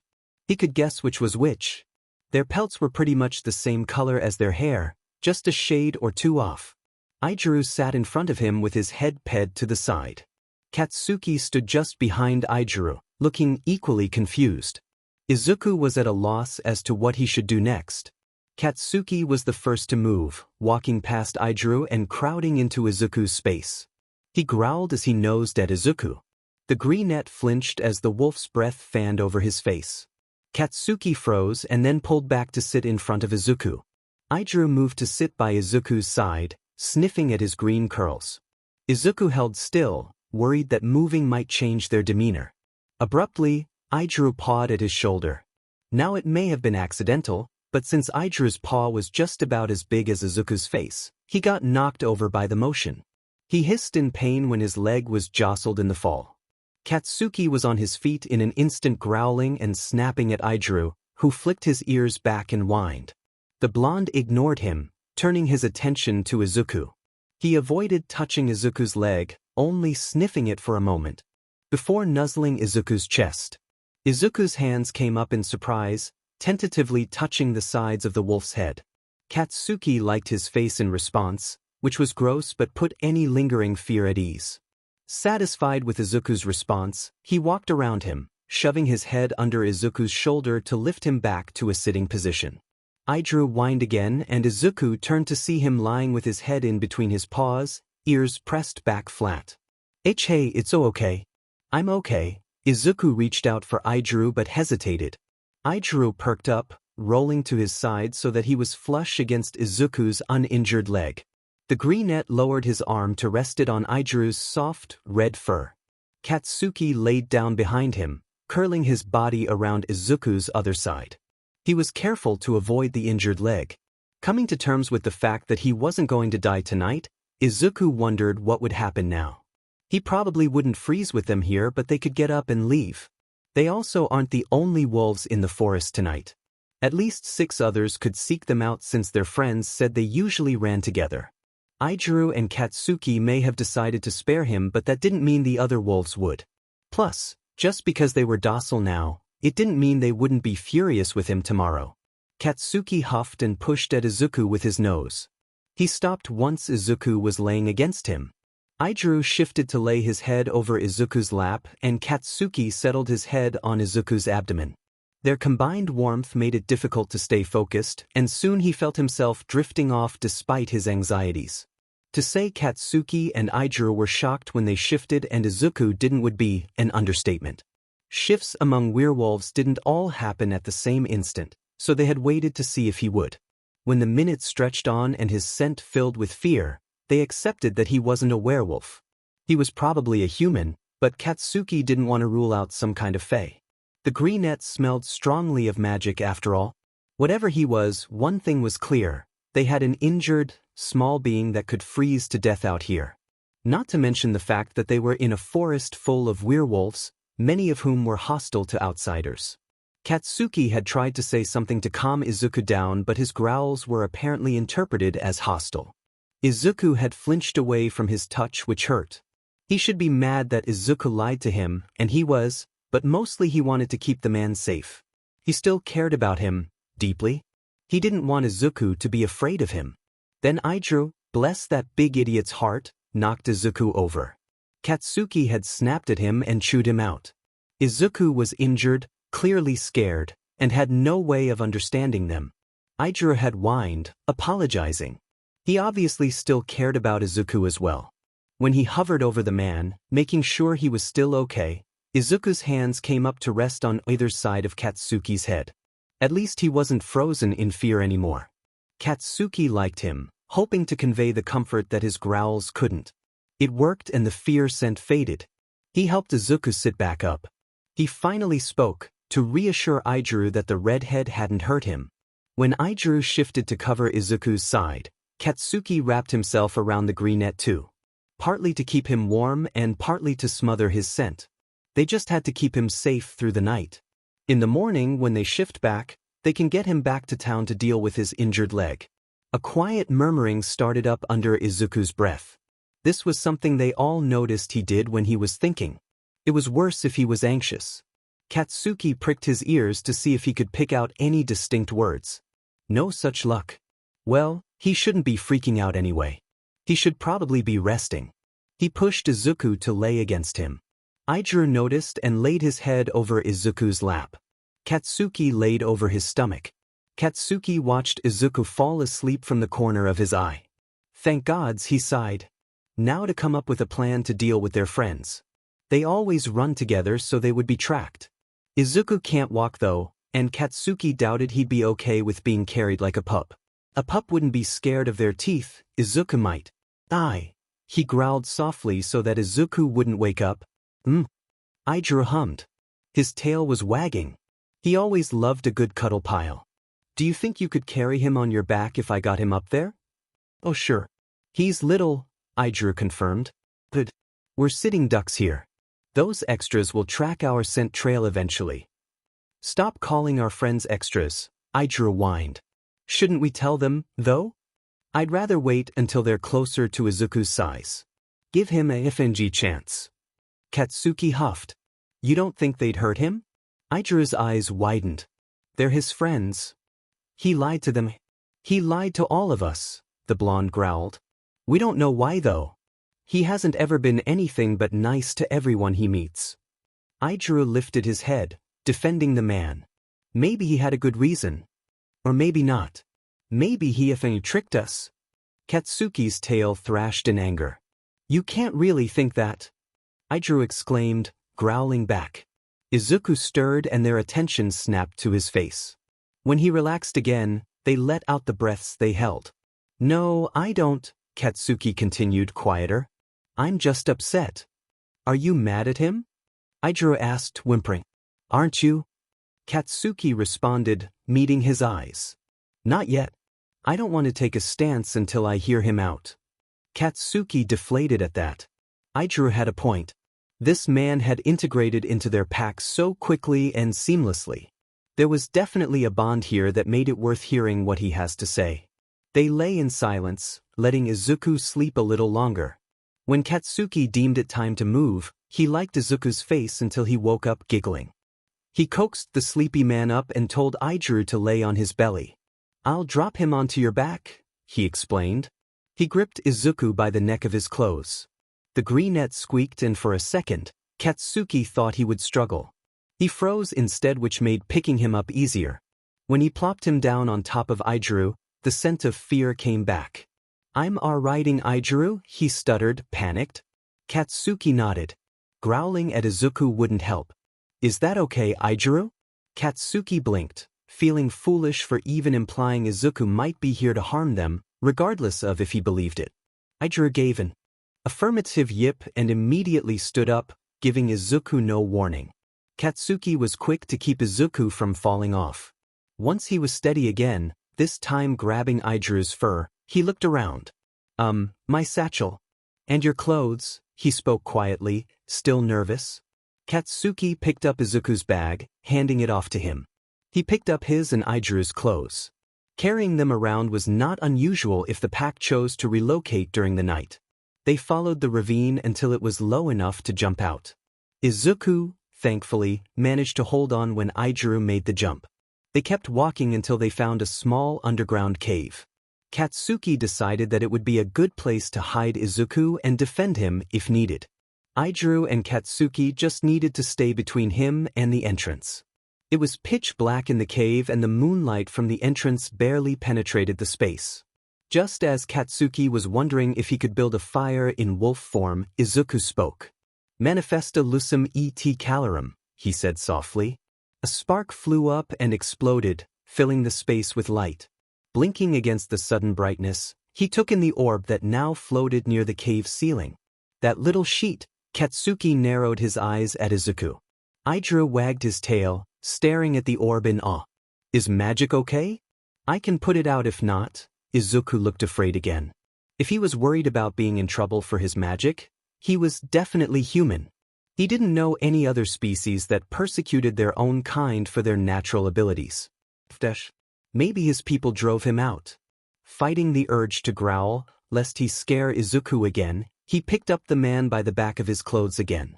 He carefully lifted him off Idru and onto the cave floor. Izuku put his uninjured leg on the ground once he was close enough to reach. Katsuki let go of his clothes but held his head close to support Izuku as he lowered himself to the ground fully. Is that thing warm? Idru commented suddenly. Katsuki looked at him before glancing at the orb again. Now that Idru had mentioned it, Katsuki could feel a gentle warmth radiating through the cave. Clever little sheet, Katsuki muttered. Don't call him that. Idru barked indignantly. Clever. Katsuki would have smirked if he could. Izuku looked between the two of them. You know what I mean, Idru growled, stomping a paw. Are you two fighting? Izuku cut in. The wolves turned their attention back to him. Idru padded over to him, cuddling up around him. Izuku ran his hand over the crimson fur, before looking up at Katsuki. I'll watch the entrance. Those extras will catch up eventually, Katsuki huffed, walking closer to the entrance of the cave before laying down. He blocked most of the entrance. Although the orb brought the temperatures above freezing, it was still a little chilly. Idru did his best to envelope Izuku in as much of his fur as he could. Izuku fell asleep again rather quickly. He was usually asleep by now and his injury didn't help his exhaustion.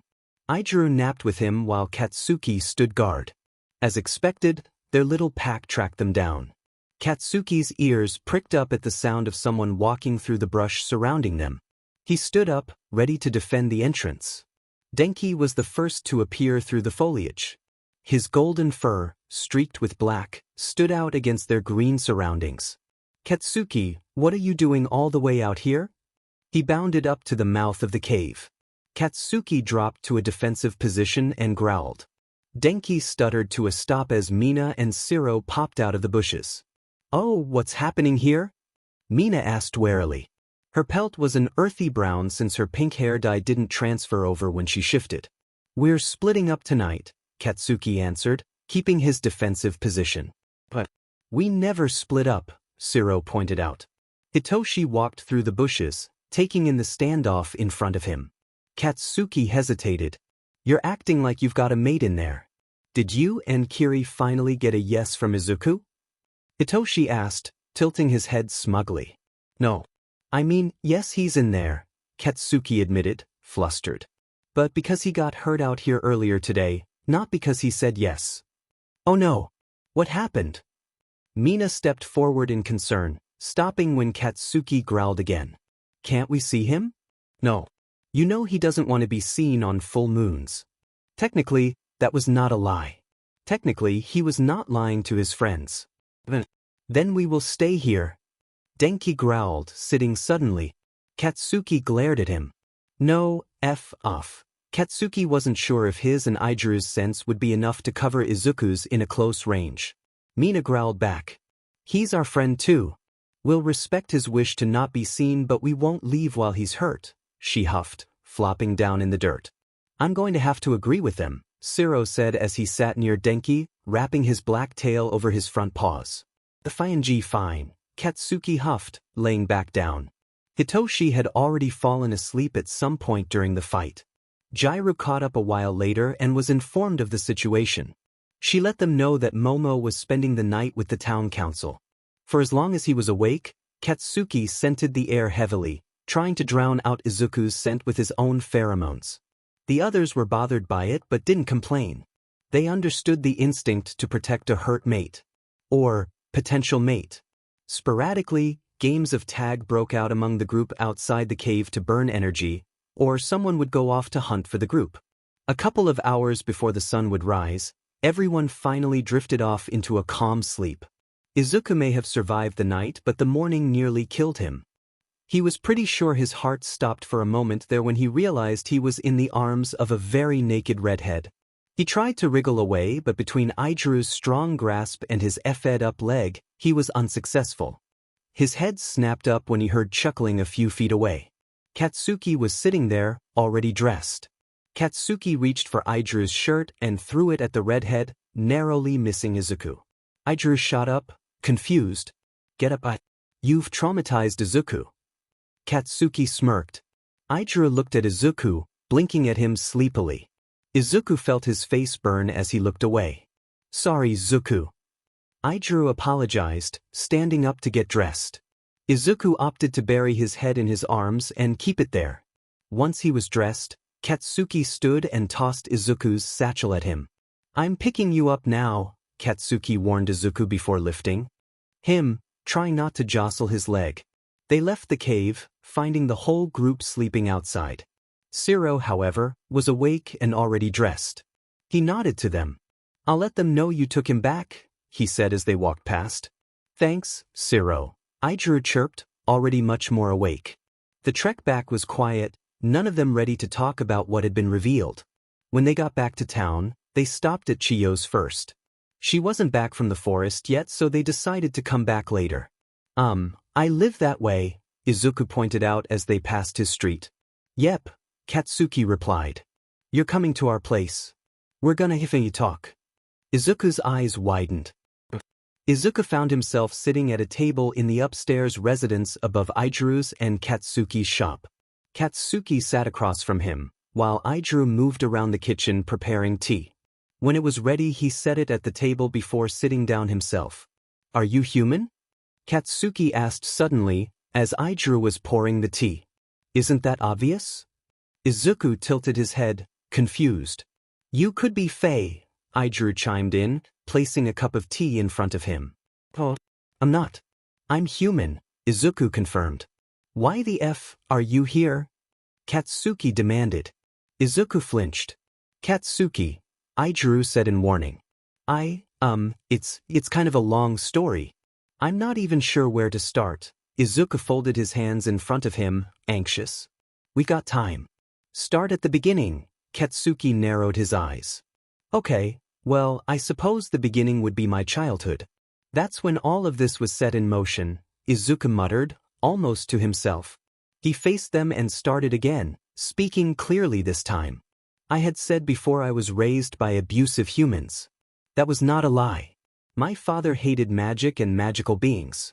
When I was 3, I began using magic instinctively, like a reflex. It was just a part of me. My mom loved me, I think, but she couldn't stand up to him. Izuku took a shuddering breath before continuing. I'm not entirely sure how he treated me when I was really young, but my earliest memories start when I was about 5. By then he was already hurting me. If he took it too far, like the time he broke my arm, my mom tried to step in. When she did though, he usually turned on her. He was much harsher with her because, as he said, she was big enough to take it. Katsuki's usual glare softened into something akin to shock. Ijuru looked downright horrified. When I was 8, I ran away. I made it to the capital city. I figured, it was a massive place and I could probably hide there pretty easily. After about 2 months of living on the streets, I got in trouble with some of the castle guards. I didn't steal or anything, I just accidentally trespassed on private property. They were going to take me to jail, but then Yagi saw us. Who's Yagi? I dressed. Katsuki smacked his shoulder. Shut up and let him tell you, he barked. Yagi is my mentor. He was the court magician for the king. He sensed my magic and stopped the guards. He asked what I was in trouble for, and when they told him, he asked if they would let me go if he took responsibility for me. They agreed and I was left in his care. He raised me. He taught me to control my reflexive magic. He was just starting to teach me to use it intentionally and how to focus it, but Izuku's face fell. Yagi is regarded as the most powerful magician, quite possibly in the world. He has this power that people would kill to get a hold of. He's explained it to me, but that's not my story, it's his. I'm not comfortable sharing that. He glanced at the other two. That's fine. You don't have to expose anyone else's secrets, Katsuki assured him. Thank you, Izuku whispered. He took another steadying breath. As I mentioned, there are people who would kill for his power. One of those people is a necromancer that has a history with Yagi. He collects people with different powers and skill sets to do his dirty work. I know he works with a vampire, a djinn, and a demon that shares consciousness with the man he possessed. I'm not sure about the others. When Shigaraki, that's the necromancer. When he realized how close Yagi and I were, he decided to use me to get to Yagi. We aren't sure if he planned to enslave me or kill me, but Yagi decided it was time to hide me. Here. I dressed. Well, not initially. He was researching various places. At one point, we traveled up here to collect herbs that only grew in this region. We stumbled across this town by accident.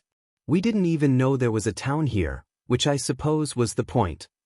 Yeah, it fingy was, Katsuki growled. Izuku flinched again but continued in stride. Yagi asked around about the town's security, which I guess was misinterpreted as against humans, and when he heard nothing but praises, he decided this was the place. It wasn't on any maps, it was hidden in a dense forest, and he could feel magic here.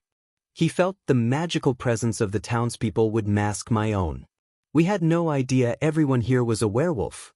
I didn't even find out until my first full moon here. By then it had already been a few weeks and Yagi had long since gone home. Exactly how long have you been here?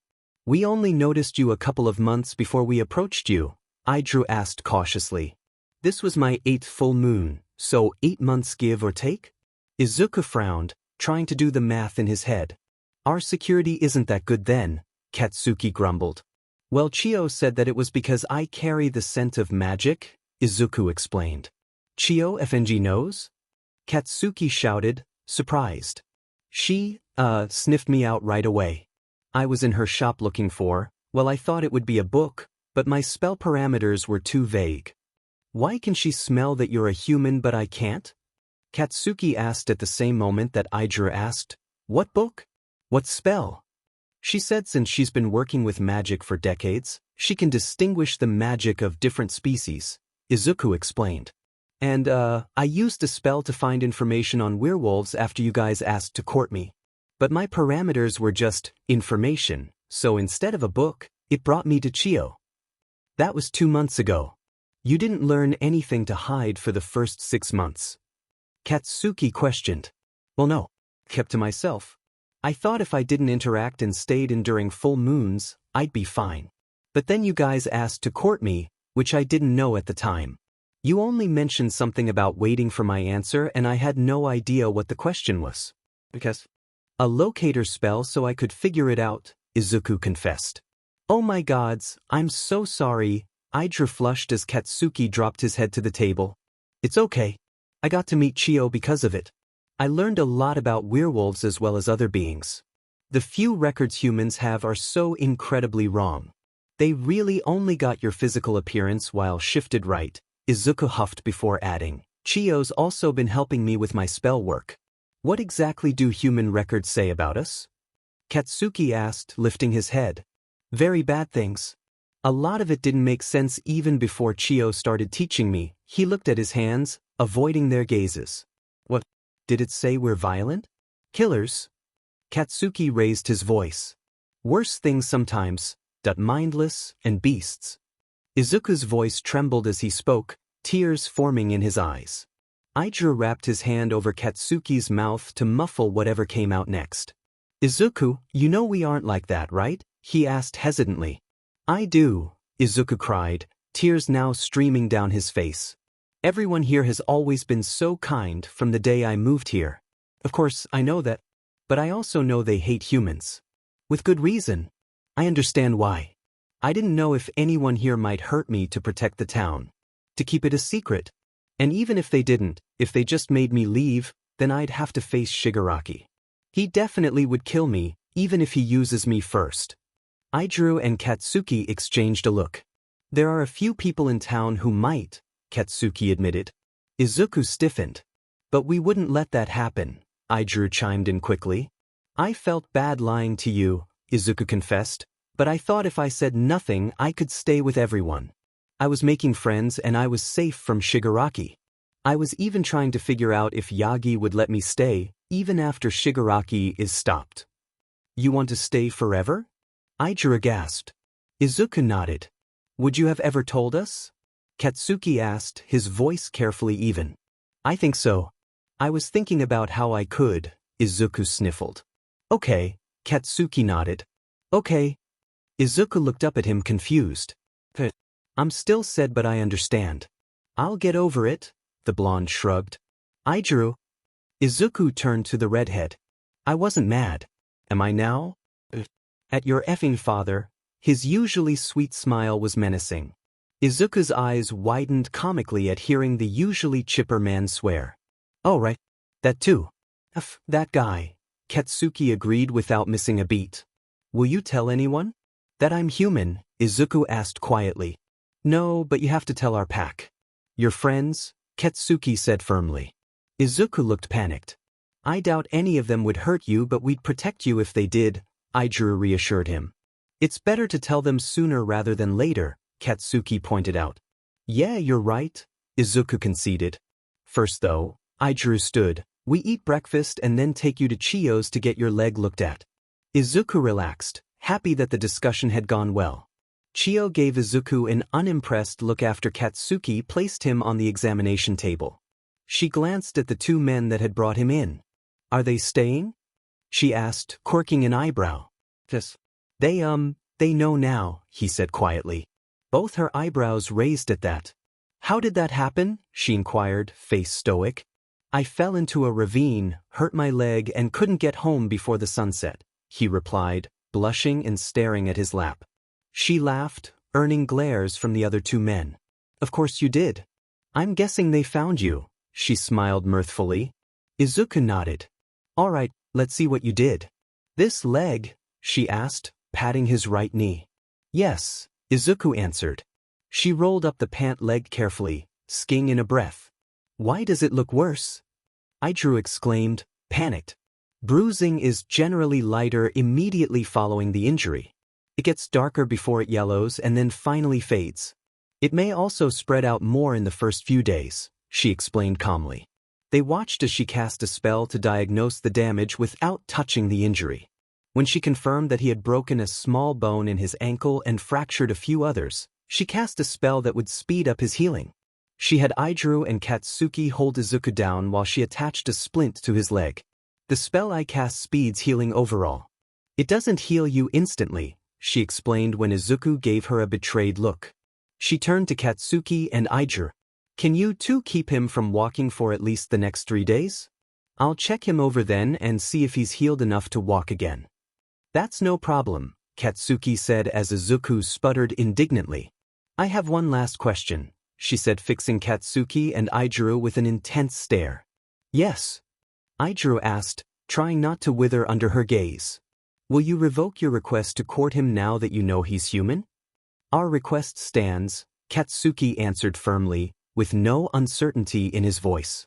Ijuo nodded energetically. Really? Izuku squeaked. We still FING like you.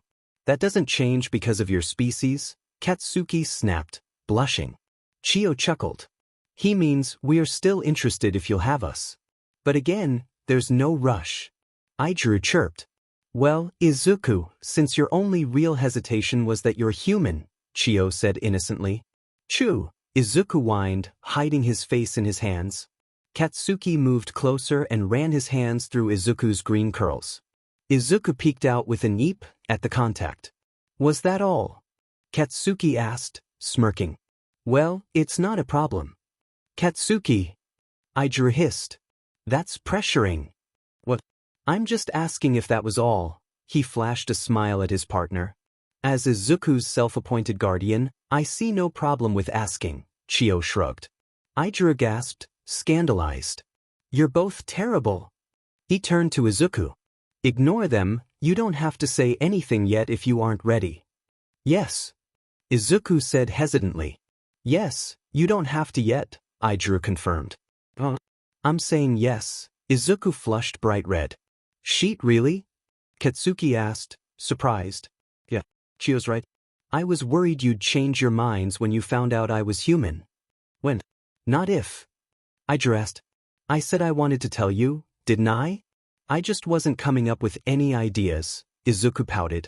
Well, you didn't need to break your leg to get it done, Katsuki teased. That was an accident. The tree I was using to cross the ravine was mossier than usual. That was a normal route for you? Aijuru exclaimed. Izuku hesitated before nodding. One of us goes with you from now on, Katsuki insisted. Or one of our packmates. Speaking of, we should go talk to them next. They're worried about your legs, so it shouldn't be too hard to gather them all in one place, Aijuru pointed out. All right, let's take our mate and go, Katsuki scooped up Izuku. He's not our mate yet, Kats.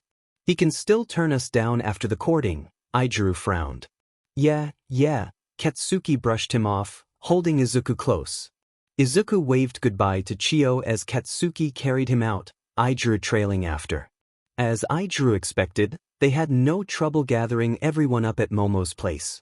The man with charred skin watched the witch and the guard from his perch in a tree. He could just make out the light of their campfire. He didn't dare to get closer, not wanting to tip them off that they were being followed. A sharp sound, like breaking glass, came from his jacket pocket. He pulled out the mirror his master had enchanted for him. The glass wobbled, allowing the face of his master to form in the reflection. Dabi, are you still following those two? Obviously. I'm still out here, aren't I? The mirror man's eyes narrowed. Don't get caught. They're barely able to follow that map. They don't have the brain capacity to realize they're being followed, Dabi scoffed. Whatever. Don't get cocky. Just find me that boy. You know I will. You trapped me after all. Good. The reflection rippled, leaving Dabi to look at his own face. He grimaced at the burned skin and pocketed the mirror, returning his attention to the campfire in the distance. Is he dying? Denki asked suddenly. What? No. Katsuki barked. Okay, well, first he gets hurt and then you call an emergency pack meeting. I figured I would ask, the hyper-blonde defended. Zero nods in agreement next to him. No, I just broke something in my ankle, Izuku clarified. Obin, how'd you manage that? Mina reached out to brush his curls from his eyes. He fell in Fang ravine. Because he thought crossing it would be a good idea, Katsuki huffed next to him. Aijuru patted Katsuki's arm. I never fell before, Izuku muttered, pouting. Okay, that isn't why we are here.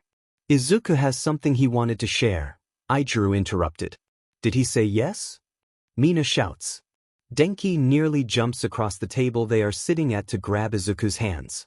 Did you? The blonde screeched. Yes, but... The two interrogating him squealed loudly. Hitoshi covers his ears at the outburst. Not. Katsuki pries Denki's hands off Izuku's, what we are here to talk about. Go ahead, Izuku, Momo says smiling. He looks at Katsuki who nods. He takes a deep breath. Im humanandalid to a Buddha tandim sosuri inavermianto hurtanyon. What? Repeat that. Did you even breathe? Hitoshi's eyes narrowed. He said he's Fang human. The room fell quiet for a moment before erupting in chaos. You're human?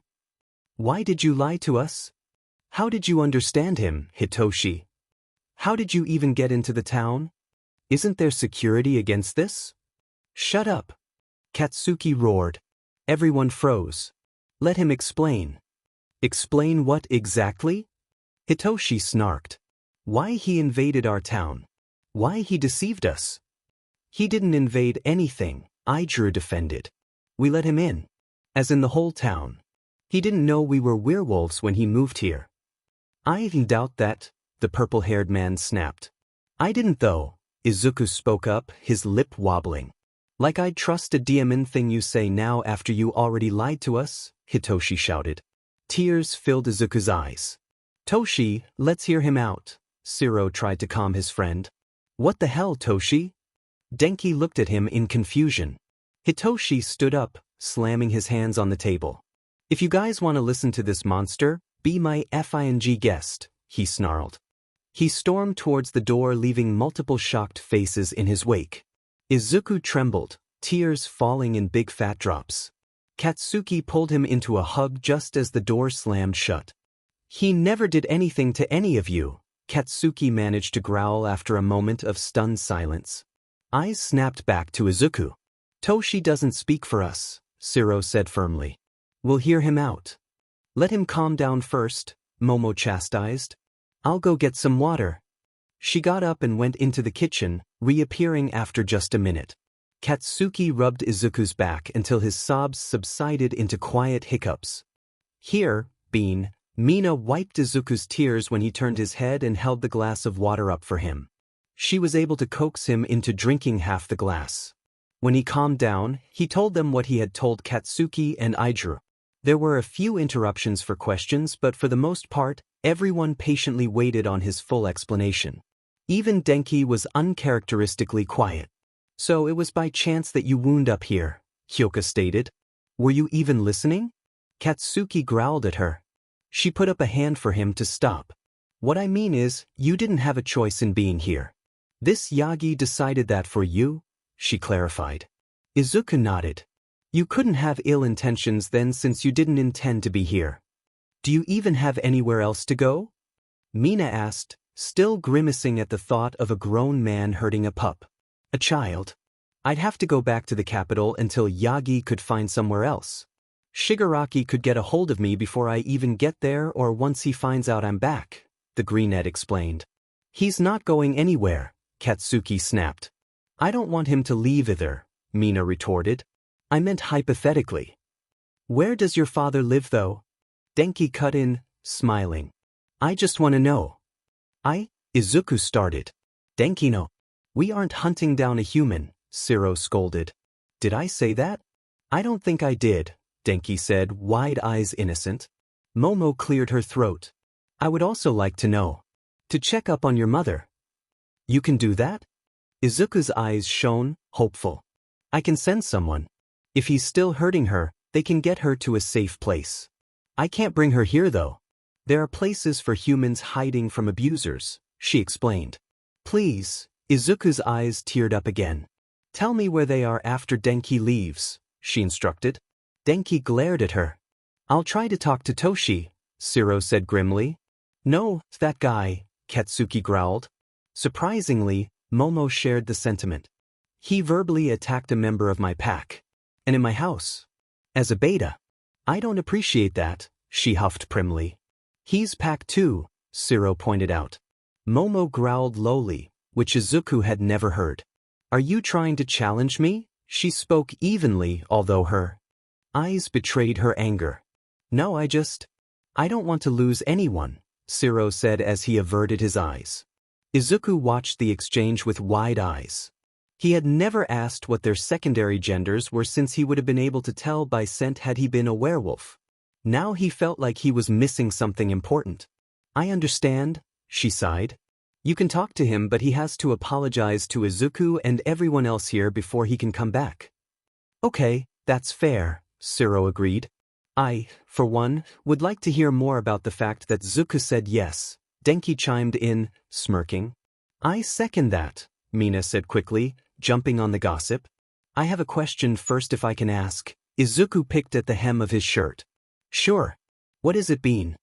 Mina bubbled with excitement next to him. Momo, you said this is your pack? She nodded. And that Hitoshi is a beta? Oh shit. He can't smell us. Denki gasped in realization. Do you know about secondary genders? Ichiro asked gently. Yes, Chio taught me, but asking what each of you were would have given me away, Izuku explained. Kyoka laughed. Chio as in the town doctor? She knew, she chuckled at the revelation. She never did like the town council, Momo mused. Anyway, yes, this is my pack. I'm the pack alpha, which is to say I am the lead alpha. Not that I am the only one. Who are the others? He asked, tilting his head. Guess, Katsuki commanded, smirking. Stop preening, cats, Ichiro scolded, before looking at his. Katsuki, Siro, and I are also alphas. Momo's the pack alpha because she handed our buttes to us. Katsuki's smirk fell from his face. You don't need to tell him that. Izuku giggled. Hitoshi and I are betas, Mina supplied. We all thought you were one too. I'm an omega, Denki chirped. As am I, Kyoka said, waving her hand lightly. Izuku nodded. Chio said people would think I'm a beta. She mentioned that humans were pretty much the same. That's true. They are, Mina said, clapping her hands together. So you can be an honorary beta. Wolf in spirit. I can. Izuku asked hesitantly. You may be a crybaby but plenty of wolf pups cry, Katsuki teased. Katsuki. You're so mean, Ichiro smacked his arm. I am not. You are. Stop hitting me, he growled. Boys. They stopped the instant Momo spoke. There's nothing wrong with being an emotional person. Plenty of werewolves are emotional. As pack leader, I can initiate anyone, or any species, that I wish. She turned to Izuku and smiled. So yes, you can be an honorary wolf. You're all really okay with me being human? A chorus of affirmations and comfort rose up, bringing the greenette to tears again. See, crybaby, Katsuki laughed as he pulled Izuku in for another hug. The next morning, Siro knocked on Hitoshi's door, determined to fix his pack. Hitoshi glared at him when he finally came to the door but left it open for Siro to follow him in. So what was that? Siro started as Hitoshi laid back down on his bed. He's human, Hitoshi grumbled. And? Siro prompted. Humans are monsters. They aren't supposed to be here, Hitoshi growled, exasperated. That's why I moved here. Can you honestly call that ray of sunshine a monster? Siro crossed his arms over his chest. Oh sure. He's got you fooled, the purple-haired man scoffed, rolling his eyes. He really doesn't, Toshi. When Hitoshi didn't reply, he continued. What exactly did humans do to you before you came here? Hitoshi hesitated. I can't help if you don't tell me, Siro sighed. My parents died when I was a pup. The couple that adopted me was nice enough, until my first shift. They didn't kick me out for some reason, but they tormented me. They exposed me to the rest of the village too. I couldn't escape it even if I left the house because everyone was in on it. Even their pups, or kids. Hitoshi pulled at his hair as he recounted his past. Siro sat on the edge of the bed, removing Hitoshi's hands from his hair. So it's not just that you've only encountered humans that hurt you, but also that his cover story was similar to your own history. Hitoshi nodded. He wasn't lying, you know, Siro spoke quietly.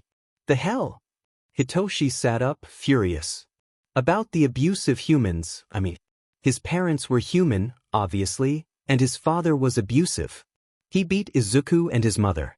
Izuku mentioned that he even broke his arm once. He finally ran away when he was 8. That's still a pup, Siro gave Hitoshi a pointed look. Still doesn't mean he isn't here to hurt people now, Hitoshi huffed. Actually, he's here because humans are still trying to hurt him. He's in hiding. Our magical presence masks his. He just wants to live in peace from humans, Sio explained. Isn't that what this town is for? This town is for werewolves, Hitoshi growled. To live. And to be safe from humans, right? F off, Hitoshi grumbled, laying down and rolling away from where Siro sat. Fine, Siro sighed. I hope you can change your mind. Momo said to let you know that you can't rejoin the pack until you apologize to Izuku and the rest of us. Hitoshi seethed silently and Shiro let himself out. When do I get to go home? Izuku whined. He had already spent a night here in their spare bedroom. They insisted since he couldn't exactly get around right now.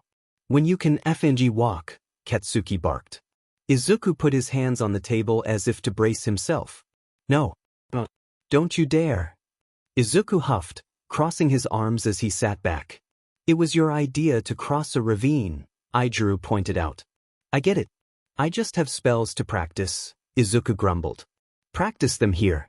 You've got most of your ingredients in that satchel, right? Izuku supplied helpfully. Is that okay? Izuku asked hesitantly. Do your magic, Katsuki commanded, not looking up from his current project. In the workshop? The green net confirmed. Why not? Izuku asked, tilting his head. I could set something on fire, Izuku informed him. That's fine.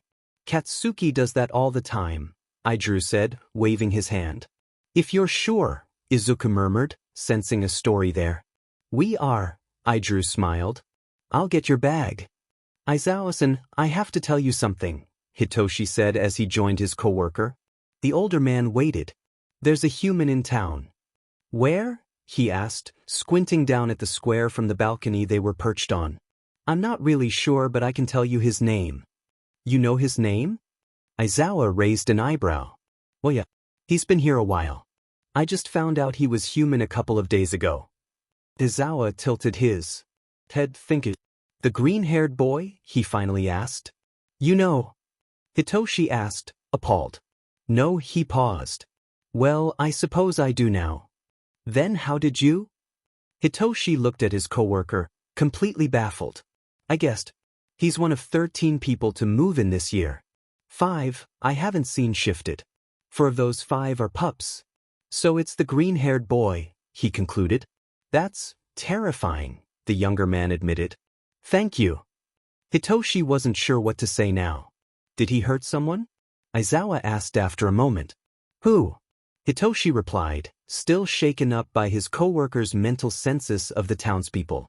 The human, the older man looked at Hitoshi tiredly. Oh, no, Hitoshi faltered. Then if he's been here this long, and he hasn't hurt anyone, he's not going to. How can you be sure? Hitoshi asked quietly. Do you think he will? Aizawa stared at him intensely. Hitoshi shivered. He's human, Hitoshi answered vaguely. Aizawa sighed. A werewolf hunter would have identified us and contacted a team for backup within a month. Depending on how far away that backup was, we may have had 2 months before the slaughter. He's been here for about 8 months if I remember correctly. If he just intended to identify our village and out us to the world, he would have left as soon as he found out what we were. The fact that he has never been caught outside on a full moon means he must have figured it out pretty quickly. Someone probably said something to him since no one would expect a human to waltz in here. Despite knowing what we are, he's still here. Terrifying, Hitoshi commented, shivering again. So you don't think he'll hurt anyone? I do not. And unlike humans, who attack their own kind over anything, I do not intend to do anything with this new information unless he does something to endanger the town. But he lied about being human. Isn't that enough to show malicious intent? Hitoshi defended. He'd probably be killed if he admitted to being human. I'd say keeping his identity a secret was a logical ruse. Aizawa smirked at his own joke. So we're just supposed to leave Izuku alone? Hitoshi sputtered. Both men froze when they heard something crash below them. They looked over the edge of the balcony. A resident named Minoru Mineta stared back at them, a bowl shattered at his feet. A heartbeat too, and then the short man bolted. Sheet. Izuku sat at the front counter, minding the front room while Katsuku and Izuku worked on things in the workshop. He flipped through the journal that he'd been writing the spells he had learned in for a couple of years. He was trying to pass time studying until they saw Chio that evening to find out if he would walk yet. The front door jingled as someone stepped through it. Kiri fed up. Hitoshi yelled as he stormed into the shop. He froze when he came face to face with Izuku. Izuku wondered how mad Chio would be if he tried to run. What the hell are you doing here? Katsuki growled as he walked into the front room. I think I made a huge mistake, Hitoshi said, looking terrified. I'll say. Izuku has been nothing but kind to you since you met, Ijiro commented as he walked in behind Katsuki. No, he started and Katsuki moved behind the counter, closer to Izuku. No, you don't think what you said to him was uncalled for? The blonde seethed. I do, I'm sorry, but that's not what I'm talking about. I fed up, Katsuki, Hitoshi pleaded. What did you do? Ijiro demanded, crowding into his space. I was talking to Aizawa about Izuku. You what? Ijiro roared, interrupting the beta. The Hitoshi? Katsuki looked horrified. That's not. I wasn't. Hitoshi seemed near tears himself. He didn't care, he said to let Izuku be. He got out finally. And what, you got fired because you couldn't let it go? Katsuki barked. No. And then Mineta heard me. I mentioned Izuku by name. Hitoshi shouted. Ijiro. Izuku gasped as the redhead picked up Hitoshi by his shirt. Where? Ijiro got out between gritted teeth. I don't know.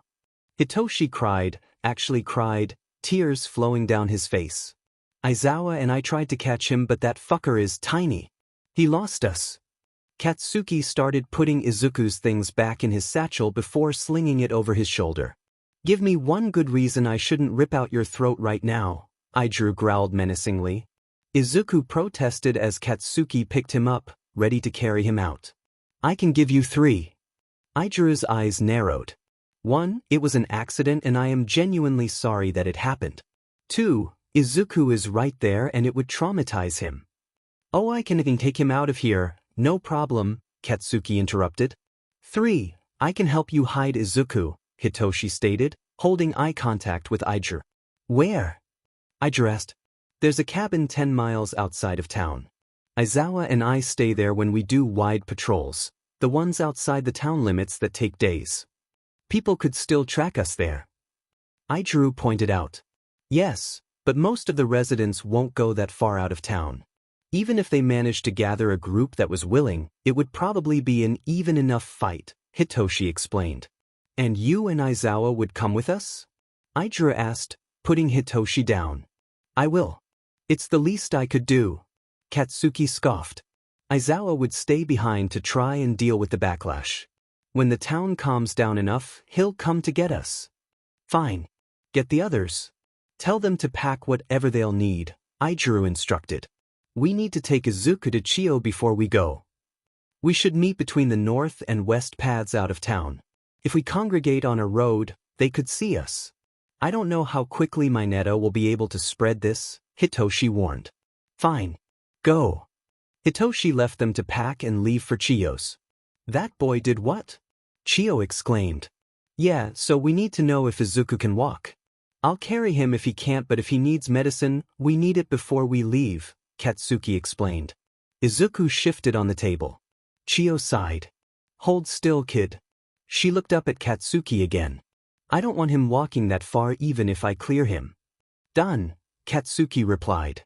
Doesn't leaving town kind of defeat the point of me being in town? Izuku asked, grimacing as Chiyo removed his splint. Not exactly. You'll still have, how many wolves? Chiyo asked Katsuki. 8 if everyone can come, he answered. 8 wolves. Well, just in case, I can write down a cloaking spell for you, she muttered. Can I cast that? Izuku questioned. Sure, it's a sigil spell. Cloaks your presence. People can still see you but they can't sense you if they don't already know you're there. She manipulated Izuku's foot with her hands. Izuku hissed. That still hurts. Well, you didn't kick her like you did when I touched it like that, Katsuki pointed out. You kicked him? Chiyo laughed when Izuku nodded. Oh my, that is hilarious. Technically he missed, Katsuki huffed. Chiyo shook her head, smiling. Well, the good news is that the break is healed. The initial fractures should be as well since they were smaller.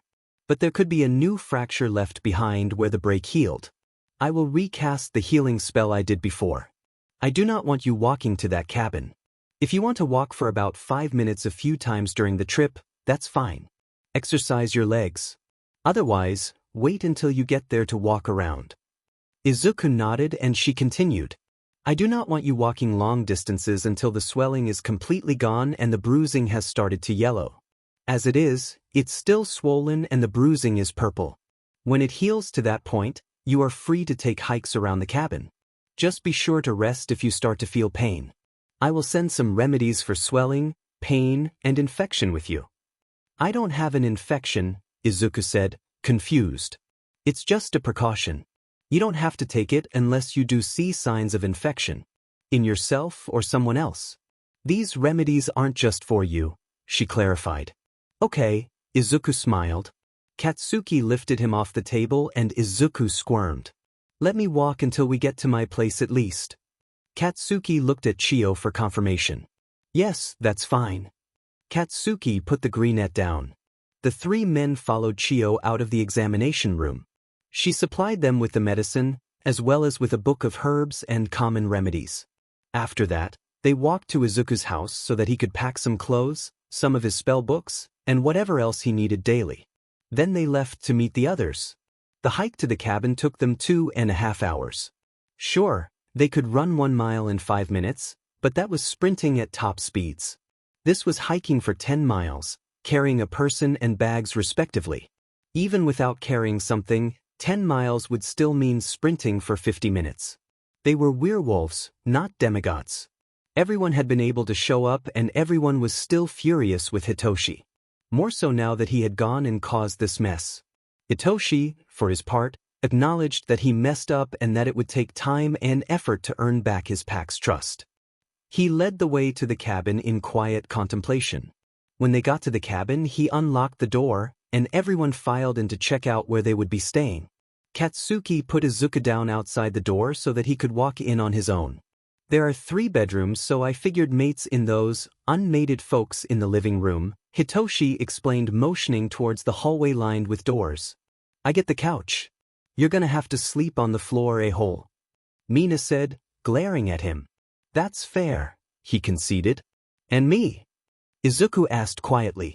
With us, Katsuki said, wrapping his arms around the greenette. Katsuki, we're still courting him, Izuku pointed out. We've had a cuddle pile before. Just keep your clothes on this time, Katsuki smirked. Oh my gods, he was human in that cave. Denki shouted. You were naked. Mina screeched. So were you guys, Izuku defended, turning red. True, but we weren't cuddling him, Mina cackled. The group continued to poke fun at the redhead until Izuku begged them to stop. They settled into the cabin and debated how long they each thought they'd wind up staying. There were varying opinions. The news spread through the entire town by the next morning. There were mixed reactions, but the underlying response was panic. People questioned the security of the town, the safety of their pups. Those who had the chance to interact with Izuku at the bookstore or in the square insisted he was harmless. Others argued that even if he was, his presence meant that less harmless humans could just walk into town. There were those who had shared Hitoshi's initial reaction. If he lied about being human, who's to say his sweet persona isn't an act to lull people into a false sense of security? There were those who had been persecuted by humans and they held the belief that all humans were monsters. Still, there were people who defended humans, who shared stories of the ones that had defended them or helped them escape unscathed. Many argued that calling all humans monsters over the actions of individuals is no different than how humans treat werewolves. We pride ourselves on being different, don't we? A mother shouted at the crowd that had gathered. On loving each other? Not outcasting people the way humans did to us. The operative words being each other, as in other werewolves, a younger man shouted back. Isn't that the same reason humans drive us out? An older gentleman pointed out. Because they want to protect the humans of their towns from everyone and everything that isn't human? The townspeople continued to argue amongst themselves. When the town council arrived to try and create some order for a calm discussion, they failed to keep everyone's attention. They decided to hold an official town meeting once everyone had gotten over their initial shock and could handle having a proper, orderly discussion. Izuku watched Hitoshi disappear around the side of the cabin. After a few minutes, he followed, finding the purple-haired man sitting against the cabin wall. Izuku took a seat next to him. I do feel bad for lying to you all, Izuku spoke after a moment. Whatever, Hitoshi mumbled. Really, I wasn't trying. It was a logical ruse, Hitoshi interrupted, quoting his coworker. What? Izuku blinked at him, confused. Nothing. It's just something Aizawa said, Hitoshi replied. Oh. Izuku pressed his lips together, puzzled. I should be apologizing to you, Hitoshi said abruptly. You did, Izuku pointed out. Hitoshi shook his head. Not properly, Hitoshi argued. I went off about you putting us in danger and then I went and put you in danger. It was hypocritical. You didn't know anyone could overhear you though, Izuku protested. Just telling Aizawa could have put you in danger if he had reacted differently. I shouldn't have told him at all, Hitoshi turned to Izuku. I'm sorry. I'm sorry I got you into this mess. I'm sorry I didn't stay and hear you out the day you told us. And I'm sorry I called you a monster. I forgive you, Izuku smiled gently. That easily? Hitoshi looked at Izuku, dumbfounded. I've faced worse than being called a monster, Izuku said sadly. Hitoshi flinched. I heard, he admitted, looking at the ground. Want to help me cast a spell? Izuku asked, changing the subject. Huh. I need to cast a cloaking spell in case you guys aren't enough to mask my presence. It involves painting a sigil on my back. I was going to ask Idru, but he went to get some firewood. Okay. I can try, Hitoshi answered. Izuku stood up and held out a hand for Hitoshi. How big is this forest? Ochako groaned. Tenya followed behind her. It probably seems bigger than it is since we're going in circles, Tenya pointed out. Are you saying I'm reading the map wrong? She asked, turning on Tenya. We have passed that boulder 3 times today, he said, pointing to a rock a few feet away. Then you figure it out, she pushed the map at him. Yes, dear, he smiled, accepting the map. She narrowed her eyes. Don't be sarcastic with me. I will revoke your husband privileges, she threatened. I wasn't trying to be, he defended. She ignored him and pressed forward into the trees. Tenya shook his head, wondering how he was meant to lead them if she walked ahead of him anyway. They had noticed Shigaraki's Jin following them a few days ago and gave him the slip. Ochako cast an illusion spell to make it look like their campfire was still lit. Tenya had made sure to cover up their footprints, hiding the evidence of the direction they went. He hoped they had left him far enough behind that he wouldn't find Izuku. He considered turning around and going home, but Ochako insisted on continuing. She wanted to see her friends since she'd already come this far. Unfortunately, they were lost now because this forest was massive and everything looked the same. There were few distinguishable landmarks along the way. They continued to wander through the forest for the better part of an hour before they finally saw something that stood out. A cabin. Ochako hopped up and down, pointing to the building in the distance. Maybe someone there can give us directions, Tenya commented. We are not lost, Ochako huffed. I'm sorry, but we are, Tenya told her, already making a beeline for the building. He heard her grumble in indignation behind him.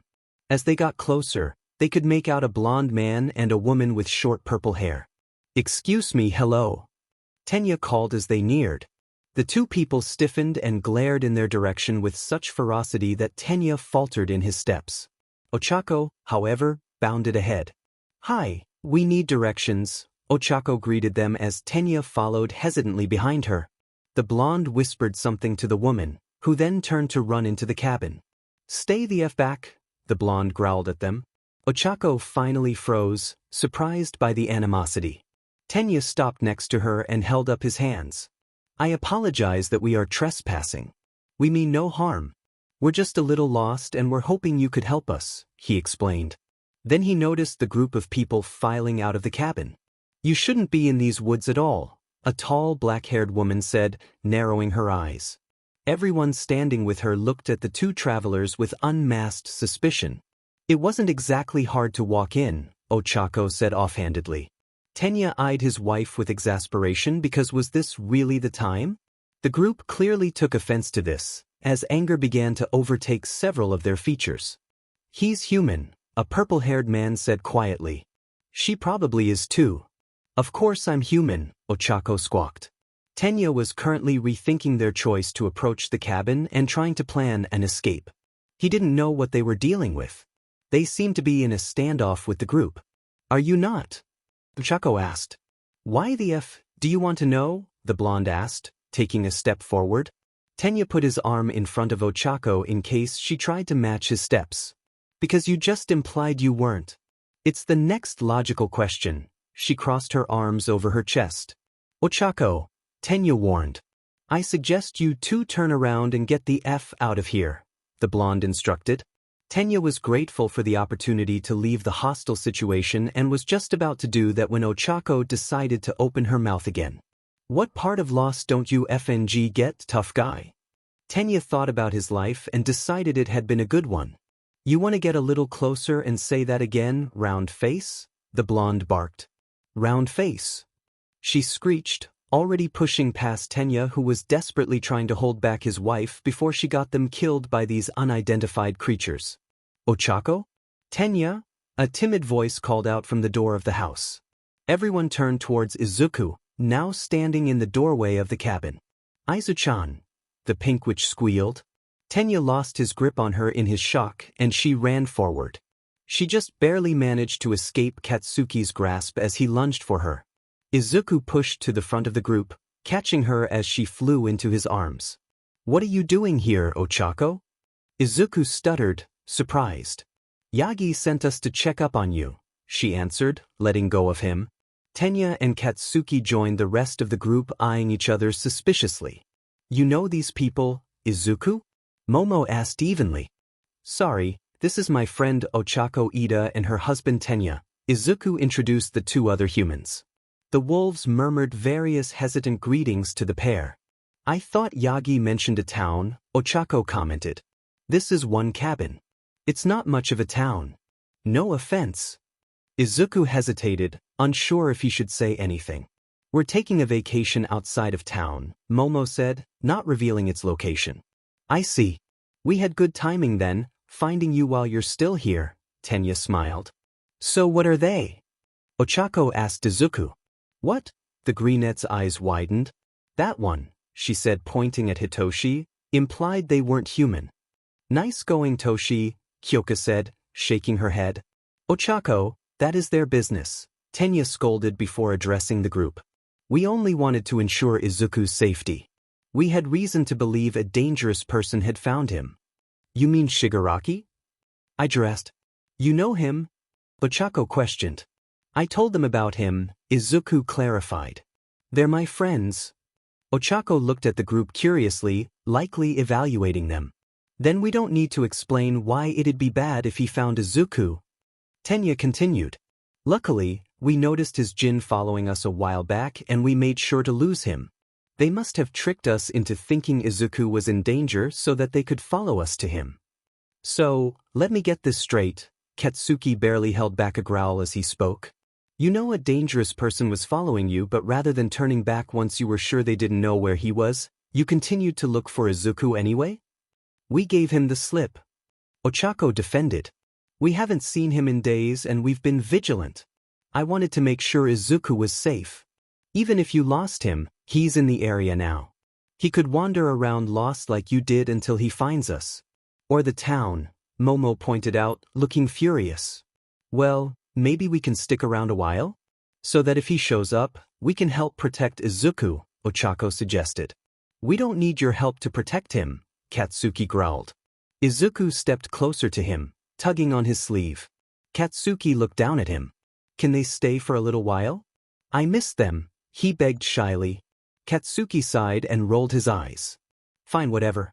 Just until Aizawa comes for us, Katsuki said, averting his gaze from the newcomers. They cannot come back to the town with us, Momo insisted, her word final. Izuku nodded.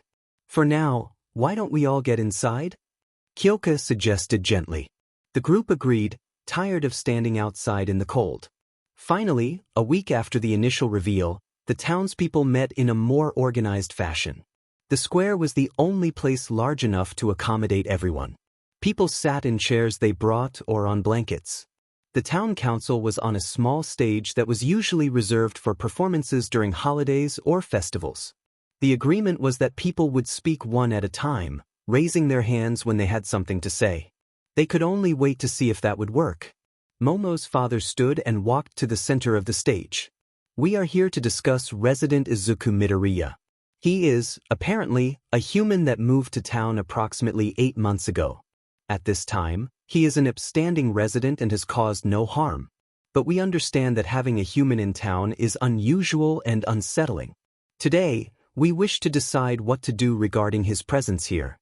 Aizawa stood, raising his hand. When he was approved to speak, he walked onto the stage. I know many people are questioning the security of the town due to Midoriya-san's so-called breach of our town, but I would like to assure you that our town is still secure. A murmur of disbelief rose in the crowd. Let me explain. Midoriya-san went undetected for 2 reasons. First, he is magic. This causes his scent to be no different than ours when we aren't shifted. Magic is not rare in humans, but it is considered uncommon. In my time living among humans, those with magic were often ostracized the same as we were. Select mages were allowed to live in peace if they were able and willing to use their magic for others' benefit. Magic such as healing, predicting the future, or growing strong crops. Him having magic gives him an innate understanding of the discrimination we face because he would have faced it as well. Aizawa fixed the crowd with a stern look.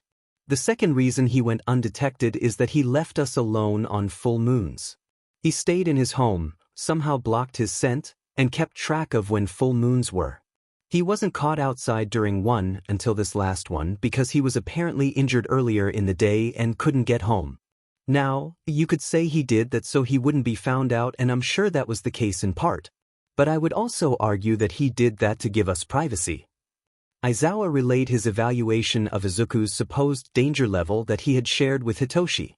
Additionally, since finding out, I have been informed that he fled here to escape a dangerous situation. As a watchman of this town, charged with protecting people who need it, it would be against my morals to turn my back on Midoriya-san who has come here seeking asylum. The crowd remained silent for several minutes, letting his speech sink in. Then Monoma raised his hand to speak. So what? We're just supposed to start letting humans in. You haven't lived here as long as I have, but I can assure you this is the first time a human has ever found our town. Aizawa glared at Monoma. It's not like they will suddenly start showing up in swarms. What if he has friends? They could come here, Monoma retorted. If he does, I'm sure he wouldn't mind meeting them outside of town. Perhaps at the nearest town outside our forest. He could also go visit them wherever they live instead, Aizawa said. Torino raised his hand and was granted permission to speak. Midoriya works at my store and I can vouch for his character. He is the kindest young man I have met in a long time. I believe he would be more than happy to meet any friends outside of the town. But what's more, I believe that the people he'd surround himself with would be just as trustworthy as he is. A young woman raised her hand. We can't be sure that they are though. Humans lie to each other all the time. Even if Midoriya-san is trustworthy, he could be deceived himself. Then we test them somehow. Trust them with a fake or meaningless secret before letting them anywhere near the town and see what they do with it. We have wolves in the humans' towns that could keep an eye on whomever we need them to, Aizawa suggested. Chio raised her hand. I've known about Izuku being human for a couple of months now. I also know the full story of why he's here. Someone, also human, wishes to kill him just to harm someone he considers family. If he has friends and they weren't trustworthy, telling them his location could get him killed. Are you advocating not sharing his location with any friends he may have? Aizawa asked to clarify. Not at all. I'm saying that could be the test. Give them a fake location and have our people keep an eye on it. If the people who wish to harm him show up, that friend can't be trusted with the real location of where he lives, Chio corrected. Mineta raised his hand. What if it's all an act and he's here to hurt us? Did you not hear Aizawa-san? Someone snapped. Aizawa scolded them for speaking without raising their hand. A silver-haired man named Tetsu raised his hand. I've gotten to talk to the guy on a few occasions. He's really helpful and polite. He's part of Momo's pack, you know. Kirishima adores him, and Kirishima is arguably the nicest guy in town. Mineta raised his hand. So they lied to us too. Can they really be trusted anymore? To my knowledge, they just found out a few days before the rest of you, Aizawa informed them. Chio raised her hand. This is true. I helped him hide the fact that he was human by teaching him about werewolves. Gasps rippled through the crowd. He felt horrible lying though. Nearly every day we met, he fretted about it. He truly wanted to tell you all the truth, especially his pack, but he feared you all would drive him out. If he leaves, he faces death. End of. I can't fault him for choosing guaranteed survival over possible death, and none of you should either. People in the crowd exchanged guilty looks. Others simply looked contemplative. Monoma raised his hand again. If he's so trustworthy, where is he now? A group of us looked for him, and he's gone. His whole pack is. His pack took him out of town in case any of you, gods, I don't know, gathered a group to hunt him down. Aizawa gave Monoma a pointed look. I thought he couldn't leave town? Monoma asked smugly. Chio raised her hand. He is safest in our town because our magical presence masks him. He has 8 wolves with him still, plus I sent a cloaking spell with him to fortify the effect. The cloaking spell alone would not be enough for him to leave. The spell also wears off and would need to be recast regularly. Even if you banished his pack with him, he would be vulnerable every time the spell expires. It's only enough now because he isn't so far that our presence doesn't reach him. Monoma must have had a suspicious expression because she added, and if anyone seeks him out to hurt him and his pack hurts you while rightfully defending their packmate, I will not heal you. You'll be on your own. Does anyone else have anything to say? Aizawa asked, addressing the whole crowd. When he was met with silence, he asked, shall we vote, then? Momo's father took over when no one objected, and Aizawa returned to his seat in the crowd. They voted by a show of hands. With how many people that were present, it took a while to count hands for some of the options. The pups were not included in the count. Option 1. Kill him to ensure silence, 0 votes. Option 2. Keep him prisoner to ensure his silence, 3 votes. Option 3. Banish him alone, 24 votes. Option 4. Banish him with his pack, 12 votes. Option 5. Let him stay in peace, 197 votes. Aizawa breathed a sigh of relief. He'd have to keep an eye on the people who wanted to imprison or banish him to make sure they don't bother him later, but the overwhelming majority would welcome him back. He just had to go and get them now. Sprite. Ochako chirped. Huh? Do I look like a fairy? Katsuki growled at her. Oh, definitely. She grinned as she glanced at Izuku, who was sitting in Katsuki's lap. Ochako dear, that's rude.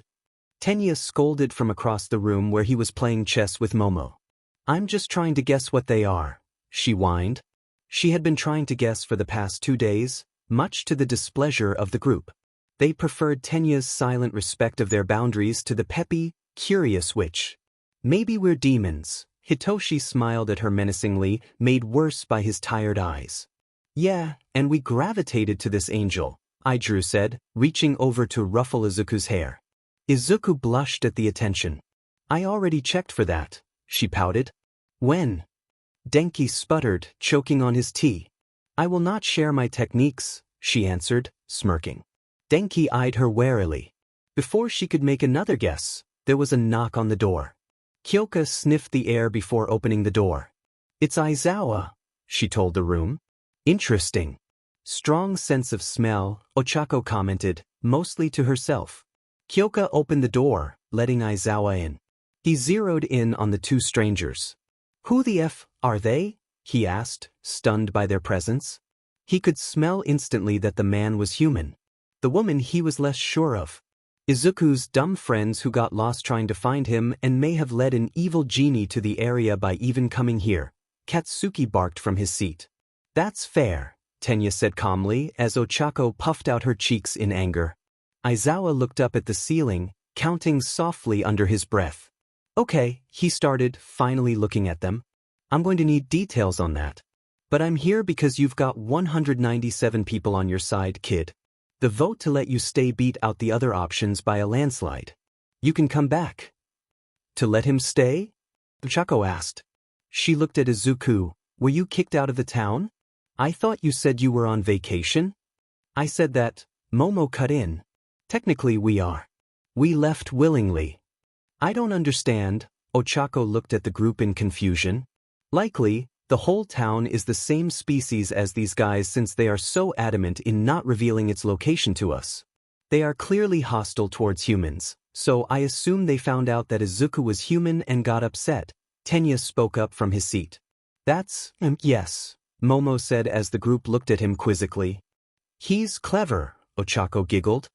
He's the head of the royal guard for a reason. Izuku nodded in agreement. Then she gasped. Wait, if they're upset, will Izuku be safe there? She asked, concerned. Yes, there are only 39 people who voted for options other than letting him stay. Not only will I be keeping an eye on him, but I'm sure the 197 that voted to let him stay won't let anything happen to him. And of course, these guys, he said, smirking at the group. I'd rip their throat out if anyone tried anything, Katsuki declared. Ochako tilted her head, thinking. Werewolves, she shouted suddenly. The whole room froze. Am I right? Oh my gods, I am. So what if you are?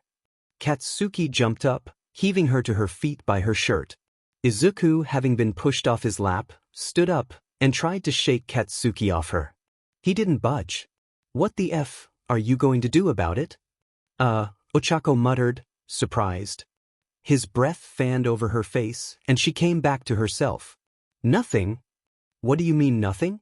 Katsuki growled, relaxing his grip. What would I do? I don't understand what you're asking, she replied. You could tell someone, he said as he glared at her. Or you could attack us, Hitoshi added. You could, Idru spoke, his voice breaking. You could take Izuku away from us. Her expression softened. You're not mad, you're afraid, she breathed. Katsuki dropped her entirely. She looked around the room. We would never do any of that. Not only is the fact that this place isn't known keeping Izuku safe, but you're his friends. Izuku's friends are our friends, she said softly. Plus, we would never intentionally try to harm other people unless it was self-defense. Regardless of what species they are. Tenya pointed out. That's reassuring, Aizawa cut in, but I still can't allow you to come with us to the town. Not without getting permission. Which I will ask for because I need to hear more about the evil genie, I believe was what was said. He's a djinn, Ochako corrected. Whatever he is, if he's in the area, he could find the town. I'm going to take these guys back. Please stay in this cabin so that I can find you again. I'll be back when a decision is made, whether it's a yes or a no. Aizawa instructed them. They agreed to stay put. The group returning packed up their things, preparing for the trip back. As soon as they got back to the town, Aizawa left to talk to the town council about Ochako, Tenya, and the djinn that might be lurking somewhere in the area. The rest of the pack split up to take their things back home, with plans to meet at Katsuki and Idru's shop. When Izuku tried to take his things home, Idru grabbed his bag and walked away with it. Izuku trailed after him. You're staying with us until further notice. But I can walk again, Izuku protested. Your secret is out and there's an evil genie after you. You're staying with us. Katsuki grabbed Izuku's hand as he spoke. Izuku couldn't really argue with that, so he let Katsuki pull him along to their shop. They passed several people along the way, all of whom seemed to stare at Izuku. Idru and Katsuki walked on either side of him, trying to obscure people's view of him. Even with the vote turning out the way it did, they didn't really want to take any chances. Idru took their bags to their home above the shop once they got there, leaving Katsuki and Izuku downstairs to wait for everyone else. They couldn't really fit the entire pack in their kitchen. Maybe we should have met up at Momo's house, Katsuki thought to himself, eyeing their workshop. Denki and Hanta were the last to arrive. Everyone we saw on the way here seemed to be okay with Izuku here being human, Denki informed them cheerfully. He would know because he stopped and asked everyone, Hanta groaned, leaning against a wall. Every single person. I asked a few people too because they were staring at me, Mina chimed in. Although, it was less conversational and more, you got a problem, buddy? Mina, you didn't, Izuku whined. She beamed at him. Oh, I did. But they actually apologized and said they hoped our being here felt welcome, she told the group. How is he supposed to feel welcome with them staring at him and, apparently, his friends like that? Izuku frowned. From what I gathered, they're staring because they want to say something to make him feel at home, but they are worried that they'll scare him. You know, because we took him and ran, she defended the townspeople. Or they're scared of him, Hitoshi added. Like I was. I guess, the staring is tolerable if I know it's not because they hate me, Izuku commented. Maybe I could approach them first when I see them staring? I wouldn't without one of us with you, Hyuka said, rolling her eyes. Remember, Aizawa said there were 39 people who weren't on your side. We have no idea who they were. I'm sure Aizawa does. I could ask him, Hitoshi offered. That would probably be for the best, Momo said, nodding solemnly. Do you think Aizu-chan is really safe in a town of werewolves?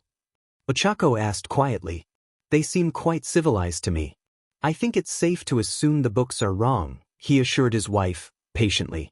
What about when they are wolves? She folded one of the shirts she had washed. Well, he's been here for 8 months already. There's approximately 1 full moon a month, he mused, hoping she'd catch his point on her own. Yeah, I suppose you're right. If they'd attack him in wolf form, it would have happened by now. She nodded resolutely. Then she smirked. You think? Tenya hummed. Do I think what? Ochako bit her tongue as she grinned. He seemed pretty close to the redhead and the angry blonde. He did, Tenya agreed. You think he got d'd down by some wolves? She snickered. Ochako! Despite not getting back to town until early evening, the town council was able to gather the town in the square by the next morning for yet another vote. The main difference was that they still didn't know exactly what they'd be voting on. The town council decided that Aizawa would lead the discussion again since he not only knew more than the council but because he had done so well leading last time. Aizawa agreed as long as he could have Izuku on stage with him to explain the rest of the details. So here they were, standing on the stage and watching the townspeople file into the square, setting up chairs and blankets. Once it looked like everyone was settled, Aizawa spoke. We asked you all here today to discuss something that has come up unexpectedly. It seems that one of the people who wish to harm Midoriya-san may be in the area. He left out the fact that his friends led them to the area on accident. I knew it. I told you he'd bring dangerous humans here. Minoma shouted from somewhere in the crowd. Panicked murmurs followed his outburst. Aizawa held up a hand. The person in question is not human. He is a djinn, Aizawa clarified. His name is Dabi. Izuku supplied whether it helped or not. In fact, what we are here to vote on is whether or not to allow 2 humans in town who wish to stop this djinn from hurting Midoriya-san, and by extension, us, Aizawa informed them. So there are humans, Mineta said, sounding concerned. I know them and I trust them with my life. Izuku cut in before Aizawa could say anything. Ochako is a talented witch that specializes in protection and battle magic. Her husband Tenya is a master strategist with keen observation skills. He doesn't have magic but his intellect more than makes up for it. They willingly stayed behind when we returned to town and agreed to stay away if that is our decision, Aizawa added. They have experience dealing with this djinn, though, and I would appreciate some knowledge on what I will need to fortify the town against. Even if the djinn isn't human, it's still the human's fault that the djinn is here at all, a voice called. Izuku winced as Aizawa and his pack looked towards the source of the comment. Aizawa narrowed his eyes. He is not at fault for someone wanting to harm him. If he wasn't here, though, Minoma started. If he wasn't here he'd be dead and you wouldn't have made the money off him that you did, Mina shouted, standing to face the pompous blonde. People gasped as she put her hands on her hips. Yeah, that's right. I bet between all your beaching you forgot to mention that Izuku supported your shop and put up with your horrible attitude while doing it. Minoma sputtered for a moment before an older woman stood up. I'm not human. If I had someone trying to kill me and I fled here, would you blame me if that person followed me?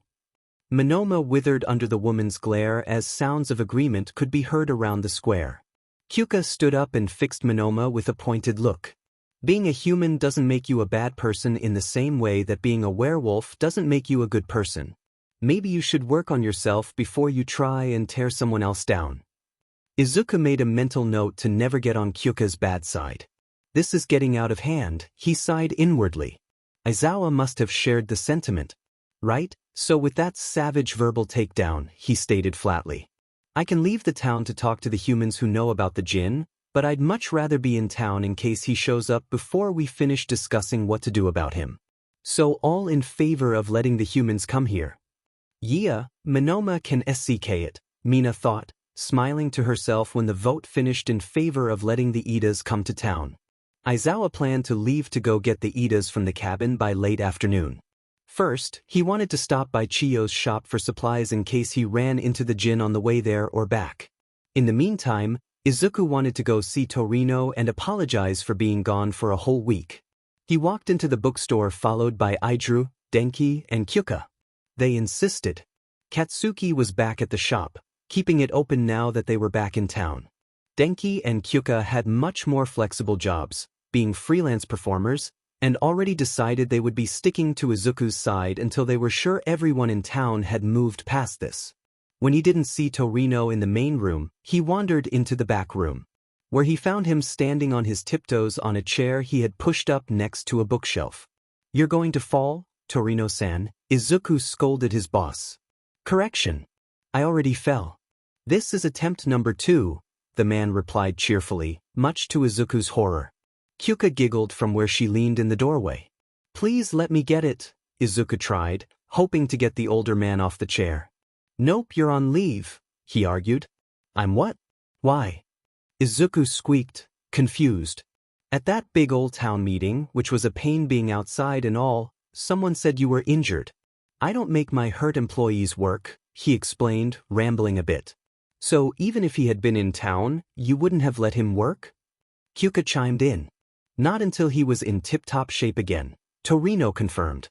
He came here to apologize for leaving town without giving you any warning, Kyuka said, laughing at the irony. Listen, boy, Torino started, turning in the chair to face Izuku. Wouldn't have been any warning on that injury if you had stayed either. That's true, he conceded. Torino turned back to the shelf. Wait, I can still get a book for you. Get down before you get injured. Torino, tisk but ultimately gave in, getting off of the chair. After Izuku got the book down for him, along with a few others, he chased him out of his store. Go home and finish healing before you come back, he yelled through the door. Kyuka cackled at the older man's antics while Izuku shook his head in frustration. Come on, Izuku. Let's go see if Hitoshi knows which people we should avoid, Denki suggested, pulling on the greenette's arm. Charred skin lifted as a smile ripped across the face of the man watching Ochako and Tenya through the cabin window. Found you, he purred. He took the mirror out of his pocket, willing it to contact his boss. Dabi, have you found him? Rotting flesh greeted him in the mirror. I'm pretty sure I found his trail. Have Kurojairi open a portal to my location, Dabi answered. He didn't have to wait for more than a few minutes before a purple, smoky portal began to form a couple of yards away. He watched as Shigaraki stepped through, followed by the vampire, the demon, Kurojairi, and several mercenaries. Toga, can you smell anything? Shigaraki addressed the young girl. The vampire giggled before scenting the air. I can't smell Zuku, but there's a clear path taken by quite a few, she trailed off. Quite a few what, Toga? Shigaraki snapped his fingers at the flighty girl. Werewolves, she exclaimed, grinning maniacally. So that's how he was masking his presence, Shigaraki muttered to himself. A beam of light shot into their small gathering, catching the ground on fire. They whipped around to see that Ochako and Tenya had noticed them and come out of the cabin. Ochako had fired off a spell in their direction but missed. A grin split Shigaraki's face. Before we go find that pathetic apprentice, why don't we give a proper greeting to that man's other protégés? We can gift them back to him broken and bloody after we're through with his apprentice. As Aizawa got closer to the cabin, he realized he could smell smoke. He broke into a run, reaching the cabin much quicker. He looked around the clearing surrounding the cabin in horror. Trees around the edge of the clearing burned, the cabin itself was black with ash, and the cabin door was splintered where it had been snapped in half. He kept his guard up in case the attacker was still in the area. As he approached the broken door, he picked up the scent of blood. He followed it, struggling to pick it out from the strong scent of the smoke, and found a trail of blood on the ground around the side of the cabin. He followed the scent and the trail in the dirt into the woods behind the cabin. It took a little while, but eventually, the scent of blood became fresher and it mingled with the scent of the human man from earlier. "Human," he hissed, trying to remember what names Izuku had said during the town meeting. "Ochako? Tenya?" "Over here," the man's voice called. Aizawa moved in the direction of the voice, trying to make his way through the underbrush without tripping. Finally, behind a large tree, he saw them. The man leaned against the trunk of the tree with the woman lying across his lap. The scent of blood was so strong, it had masked her own scent entirely. Tenya looked up at Aizawa with tears in his eyes, as Aizawa took stock of Ochako's injuries. Her face was bruised, with several small cuts marring her face. A burn wrapped around her arm, red and black paint the skin. Her legs were also littered with bruises, but most concerning was the large gash on the side of her leg. It extended from just below the knee to about 4 inches above her ankle.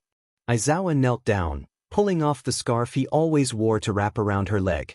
Tight enough to slow, or hopefully stop, the bleeding. "Are you injured?" he asked Tenya. "I think my wrist is broken, but otherwise I only got bruises," Tenya informed him. "I assume it was the djinn that did this?" Aizawa spoke calmly. "Yes and no.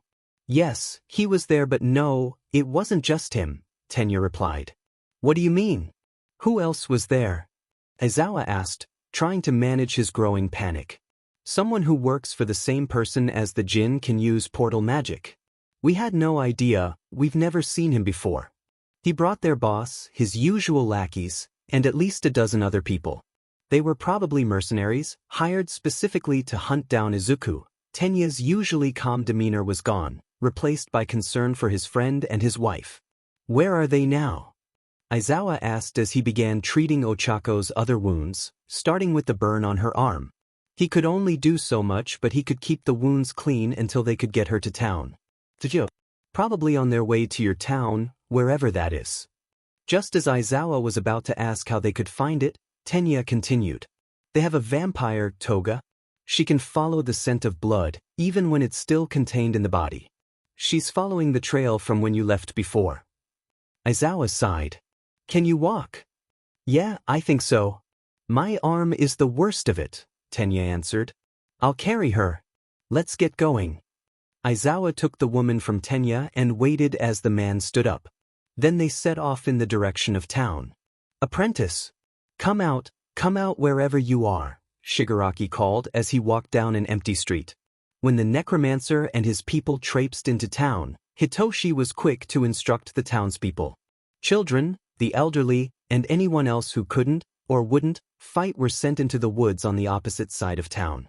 The rest stayed and scattered, hiding strategically around town, ready to fight. "Zuku, don't you want to play with me?"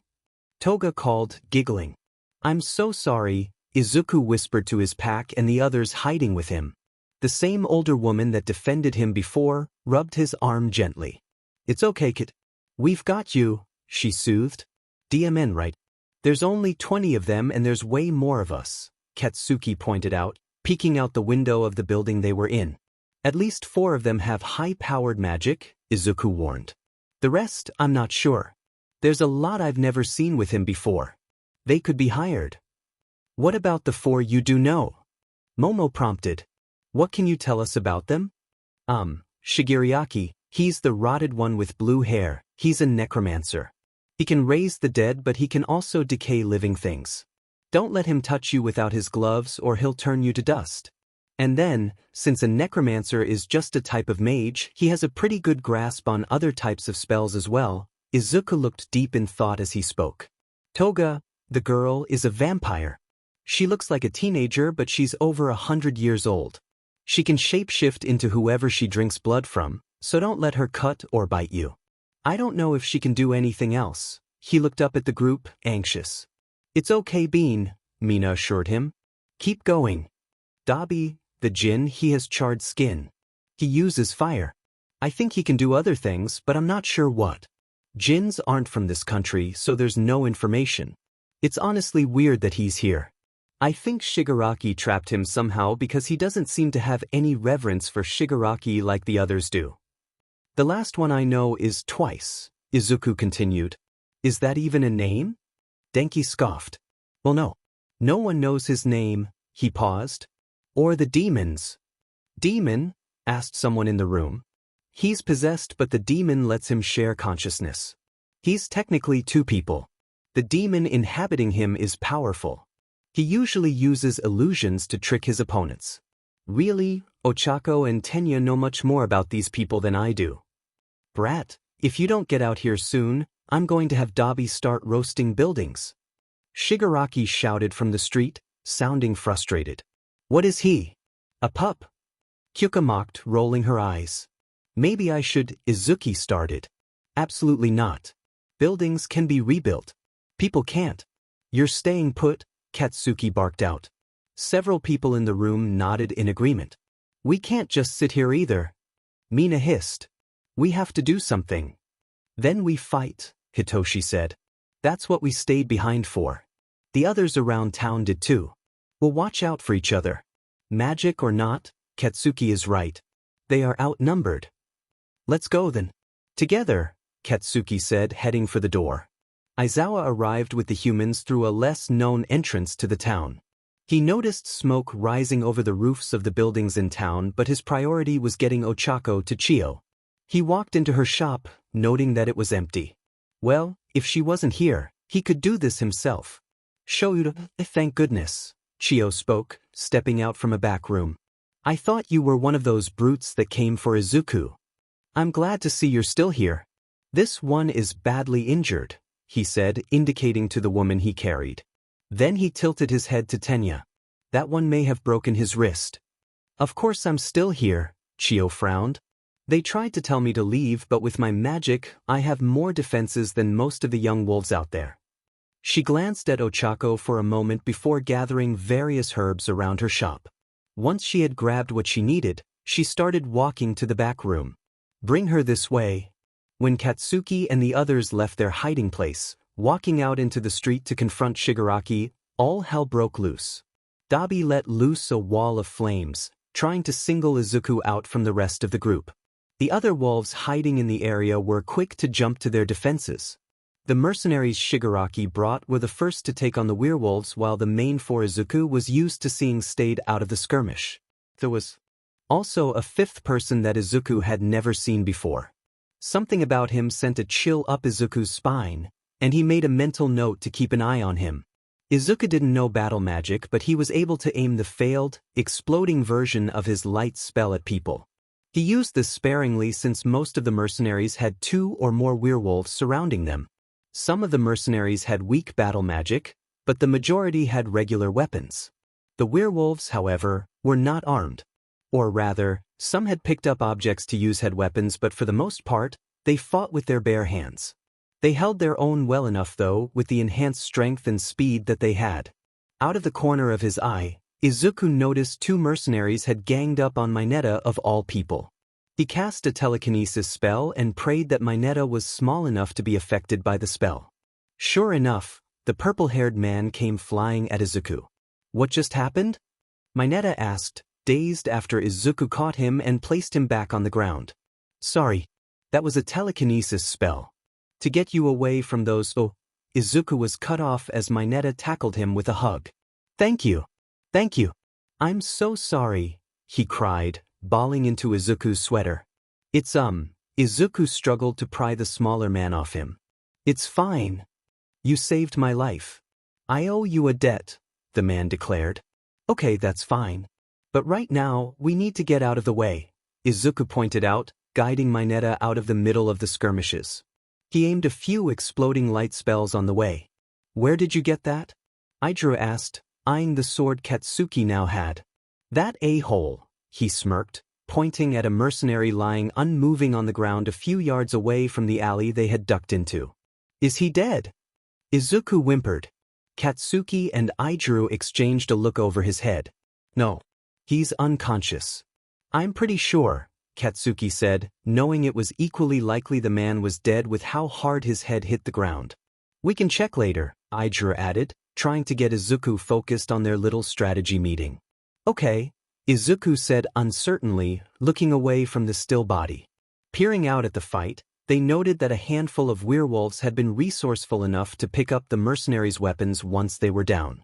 Dabi had started burning buildings in an attempt to eliminate hiding places. Toga had also entered the fights, slashing at the wolves with her knife.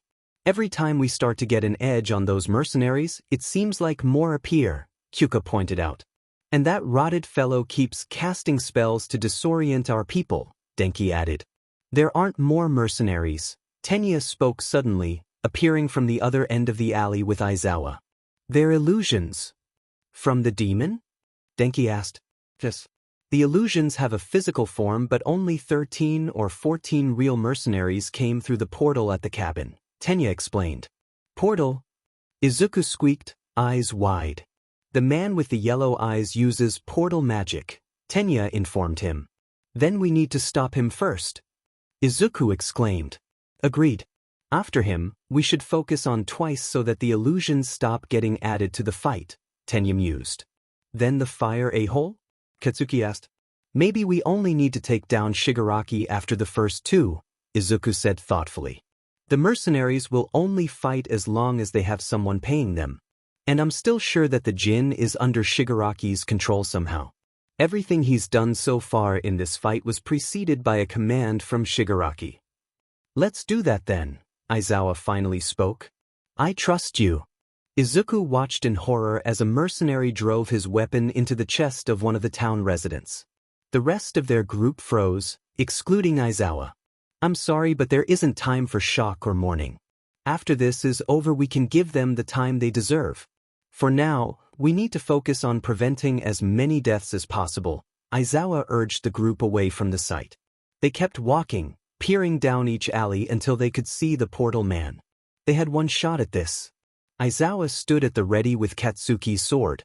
Izuku reached as deep inside himself as he could and then cast his telekinesis spell, pulling the portal man towards them. Aizawa rushed him as he was drawn down the alleyway.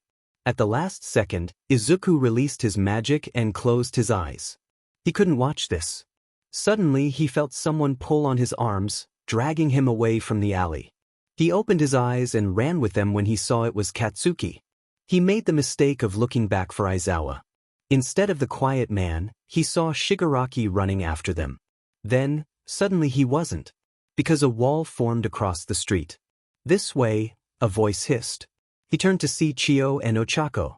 They ran in their direction. They finally stopped in the town square to catch their breath and regroup. Where's Aizawa? Izuku asked, starting to panic. Shoo, it's fine. We'll find him, Ijuku soothed, pulling Izuku into his arms. Are you okay to be out here?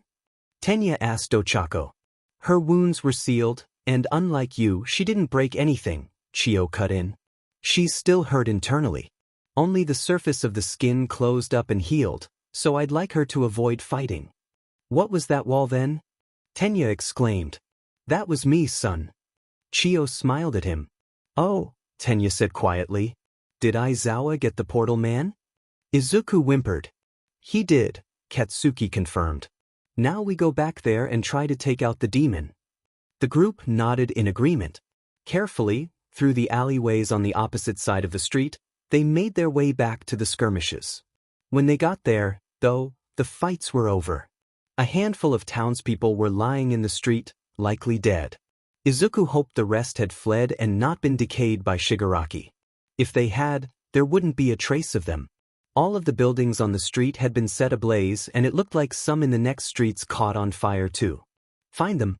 But why aren't they moving? Shigaraki screamed at the possessed man. I'm sorry. Not sorry. They follow orders. They don't think independently. Stupid, so stupid. Twice's speech was broken up by the two consciousnesses trying to speak at the same time. Then order them to go into the woods and find the wolves, he yelled back at Twice. They're in the woods, Izuku sighed in relief. Heard. Let's go find them, Katsuki replied. Hitoshi led their group through the woods to what was apparently a predetermined meeting place for emergency situations. Sure enough, there were all the townspeople. The second Izuku stepped into the clearing from behind the others, a hand was twisted in his shirt. "This is your fault." Monoma screamed as he threw Izuku against the nearest tree. "Don't touch him." Katsuki roared back, taking a step towards Monoma. "Get any closer and I'll crush his throat," Monoma threatened, slipping a hand over Izuku's neck. "Monoma, it's not his fault people want to hurt him any more than it is ours," Kyoka said sternly. "This isn't some experimental charity case anymore. People died, you stupid beach." Monoma spat at her. "Do not speak to my wife like that." Momo snapped, more furious than Izuku had ever seen her. "And unhand my pack member." "He's not your effing pack member. He's a danger to this town," Monoma retorted. Izuku couldn't help the tears that came to his eyes as Monoma's hand applied pressure to his throat. The pressure was relieved an instant later when Momo launched herself at Monoma. "Are you okay?" Katsuki asked, pulling him away from the fight. "Momo," he started, concerned. "We'll be fine," he responded, hushing the greenette. "Monoma's out of line. We are losing our town because of him," Monoma screeched as Momo pinned him with his arm behind his back. "He's not worth that." "Shut up," Momo hissed. They were looking for everyone, even with Izuku still in the town. "If they find us this time, it'll be your fault if you can't keep quiet." Monoma stilled under her hold. "He's a living being," Kyoka pointed out. "Protecting someone from being killed will always be worth it, no matter the cost." "I'll let you up if you calm down and leave Izuku alone," Momo told Monoma. "Yeah, fine, whatever," Monoma grumbled. "I mean it." "You will leave him alone," Momo growled, displeased with his response. "Okay, I'll leave him alone," he conceded. Momo helped him up. "Now, we actually have a plan courtesy of the human you keep trying to get rid of. Or did you want to try to defeat the overpowered assholes on your own?" "Fine, let's hear it," Monoma growled lightly. Izuku was pretty sure his plan failed, so he wondered what she was walking about. His confusion must have shown on his face. "We can still use your plan, Bean," Mina smiled encouragingly. "Just because we only got one part done doesn't mean we have to throw it out." "Precisely," Momo agreed. "We just need to regroup and try again. The order is still the same, minus the portal man we succeeded in defeating." "Wait, you already defeated one of them?" someone called from one of the small groups in the clearing. Momo nodded. "Yes. We took out the man with the fancy clothes and yellow eyes," she stated, speaking just loud enough for the wolves with enhanced hearing to pick up. "According to the humans Aizawa brought back, he can create portals. Which is a problem because," she faltered and looked at Izuku. "Because he could create a portal for more of their allies to come through. They could also kidnap anyone, imprisoning them directly in their dungeons by using his portals. Lastly, if we start to get the upper hand, they could leave via his portals and come back another day without warning," Izuku clarified. He tried to ignore Monoma's glare. "The second one we should remove from the picture is Twice," Tenya spoke up. "He's the one with the mask and all white eyes. He's a human possessed by a demon. He relies on illusion magic, but his illusions have physical forms and can hurt you. If you kill one of his illusions, it disappears. He appears to be using his illusions to make more mercenaries than there actually are. Originally, there were only 12 to 14. So if we can knock him out or kill him, we won't be outnumbered anymore," a man pointed out. "Correct," Tenya confirms. "After Twice, we need to apprehend Leader. That's the one with pale blue hair. Izuku suspects that the Jin will stop attacking once he no longer has to listen to their leader. That takes down 2 at once. Just don't let him touch you without his gloves. That will kill you and there won't even be a body left." Several people in the crowd nodded somberly, indicating they must have witnessed it at least once. "What about the little blonde girl?" a younger woman asked. "She's kind of a wild card," Ochako admitted. "I've fought her personally and she doesn't seem too invested in any of this. I think she just goes along with it because she's bored and sadistic. I believe that like the Jin, she will lose interest once their leader is stopped." "So are we going to go back now and try to stop those 2 people?" Monoma asked. "I think, perhaps talking strategy and letting Chio heal those who need it would be our best bet for now," Momo said thoughtfully. "If they find us out here, These are our woods. They won't stand a chance. The three men watched as Toga wandered around where the forest met the town, sniffing every few seconds. She'd go one way and then double back. Well? Shigaraki snapped impatiently. The vampire huffed, frustration evident before her usual deranged smile took its place on her face. Nothing, she said sweetly. What do you mean nothing? He screamed, stomping his foot. Dabi rolled his eyes, thoroughly sick of all of this.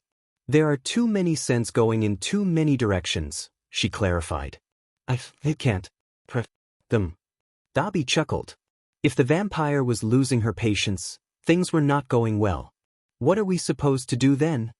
Shigaraki growled. You ever heard of hiking? Just walk out there and find them, she giggled. All right, fine. Shigaraki snapped, stomping off into the woods. Toga skipped behind him. Dabi and Twice exchanged a look before following their boss. It took a little while, but Izuku finally managed to sneak away from the group. As much as he hated to admit it, Monoma had a point. Shigaraki and his people were here because of him. He trekked through the woods heading for the mushroom border. Hagakure. I don't have anything. I'm sorry, he spoke at the trees when he arrived. Please come out. I really need your help. After several moments of silence, he thought she might not come out, but then, what do you need from me? Hagakure asked from somewhere behind him. He turned to face her general direction. Some people have attacked the town. I'm pretty sure I can lead them away, but the werewolves already evacuated. There isn't anyone there right now to put out the fires. If they burn any longer, the whole town could be destroyed. I see. That is a problem. Just a moment, she responded before letting out a shrill whistle. They didn't have to wait long before a small, glowing orb and a crow flew out from the trees. The light grew before fading, revealing an odd-looking person. This is Koji Kuda, Hagakure said from somewhere near the person. He's a fae. And the crow is Fumikage Tokoyami. He's a Tengu. They can both help me to put out the fires, but you'll owe us. Izuku smiled sadly. I'll try to be there afterward. But in case I'm not, collect from Chio. She's the town's healer. She'll understand the trade. You won't, will you? Hagakure said softly. No, probably not, Izuku admitted. Good luck, Hagakure said, and he could hear the sad smile that accompanied it. How far could they have possibly gotten? Shigaraki groaned as he tried to tug his foot out of some brambled. Well, werewolves are really fast even when they aren't shifted, Toga pointed out. I'd think they can get pretty far in a short amount of time. Maybe you shouldn't think, he snapped at her. She narrowed her eyes briefly before rolling them and shaking her head. I'd drain you, but I wouldn't want to risk catching something from your rotted butt, she said as she smiled ferally. Are you threatening me, you brat? He growled. Dabi watched the exchange, fairly amused. Must I remind you that I am decades older than you, child? She hissed, a grin splitting her face. I have had just about enough of your tantrums. I don't have to put up with you. Unless you want to lose an ally, I'd stop FNG testing me. Shigaraki seemed to weigh the value of a response. Whatever, he grumbled. We could be going in the wrong direction, Dabi chimed in, happy to stir things up. I mean, this forest is massive and that town is pretty centered in it. It could take weeks to find them, especially if they keep moving. Really, Dabi just wanted to go home. Then we will wander these diamond woods for weeks. I don't care. I am not leaving without that apprentice, Shigaraki rounded on him. Dabi pulled away from the angry necromancer that was now in his face. Fine, Dabi said evenly, glaring at Shigaraki. Izuku wandered aimlessly through the trees. After leaving Hagakure, he realized rather abruptly that he had no idea where to find Shigaraki. He didn't know these woods as well as the wolves, and he certainly couldn't track anyone. He was kind of hoping that he'd just stumble upon them eventually. After the fight with Monoma, that seed of doubt had been planted in his mind. Did he want to risk any more lives for his plan? It wasn't even guaranteed to work. Could Shigaraki actually be defeated? If Yagi, the most powerful mage on Earth, couldn't stop him, wasn't it arrogant to think he could? What if they tried and they lost someone from their pack? He could never forgive himself. What if they lost Aijuru or Katsuki? He would never recover. He loved the whole pack. They were his family now. But he realized with startling clarity that he loved Izuku and Katsuki. He loved Izuku's cheerful yet strong presence. The way his smile lit up a room. The way he cared so deeply about everyone around him. He loved how focused yet passionate he was when he worked in his workshop. The way he laid down paints and dyes with such confidence and created the most beautiful things. He loved how he breathed life into things. He loved Katsuki's rough and confident demeanor. The way his harsh words conflicted with his undeniably caring actions. The way he went out of his way to keep his loved ones safe. He loved the way he smiled so softly when he thought no one was looking. The way he laughed and joked with his friends. The way he always seemed to know exactly what everyone needed. If he handed himself over to Shigaraki, they would probably leave and the wolves would be safe. They wouldn't need to risk anyone else. He would probably never see Katsuki or Izuku again. He would probably be killed. But they would be safe. He was more than willing to make that sacrifice. We could just go back to the town and wait for them to come back. It might be a few days, but at least we won't have to exhaust ourselves, Toga suggested. They might not come back either. It's better to just find them, Shigaraki insisted. This seems like a lot of trouble for one kid, Dabi commented. It's not for the apprentice. It's for that man and his power, Shigaraki growled. It can't be stolen. It has to be given. That apprentice is like a son to him. From what I have gathered, people will usually do anything for their families. I will trade the apprentice for his power. All this to just give him back? Dabi asked, confused. Of course not. Once I have the power, I'll just kill them both. I don't need them to get in my way again, Shigaraki said calmly. First we have to find him, Toga sighed. That's going to take forever. They kept walking, and just as Dabi was about to suggest just burning the forest down, they heard rustling nearby. Shigaraki motioned for them to stay quiet as they moved towards the noise. Suddenly the apprentice stumbled into their path. Green eyes widened when he spotted the group that was tense to attack. Oh, you guys were hard to find, he breathed. The group deflated, confused. You were looking for us? Dabi asked, suspicious. The kid nodded, looking determined. I am, surrendering. On one condition, he informed them. Shigaraki twisted a gloved hand into Izuku's shirt. You do not get conditions. We're taking you. Shigaraki roared in his face. Dabi had to hand it to the little brat when he didn't even flinch at Shigaraki's outburst. I want you to leave the town alone. You'll leave without hurting anyone else and you will not come back. If you don't agree, I'll fight you every step of the way, the kid threatened. I really don't want to deal with his explosion spells all the way back, Shiggy, Toga whined. Fine, whatever. The plan was to leave with him anyway. Let's go, Shigaraki conceded, moving his hand to grip Izuku's arm. Izuku watched as the pink witch, Ochako, moved around the clearing speaking to various people. With each person she spoke to, she seemed more frantic. Hey Ochako. Are you okay there? He asked gently as he approached her. I was looking for Izuku, she answered. Wasn't he helping Chio heal people? He tilted his head, confused. I already spoke to her. She said she hasn't seen him in a while. Ochako picked at the hem of her cloak. I've been asking people if they've seen him, but so far no one has. No one has what? Katsuki asked, coming up behind Izuku. Seen Izuku, she answered quickly, her voice trembling. Katsuki's face morphed into anger and he stormed over to Minoma. Where is he? Katsuki growled, yanking on Minoma's shirt. Who?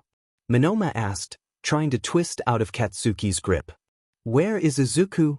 Izuku roared from over Katsuki's shoulder. Minoma paled and the conversations in the clearing came to a halt. Where is Izuku? Izuku roared from over Katsuki's shoulder. Minoma paled and the conversations in the clearing came to a halt. I don't know. Momo told me to leave him alone, Minoma responded quickly.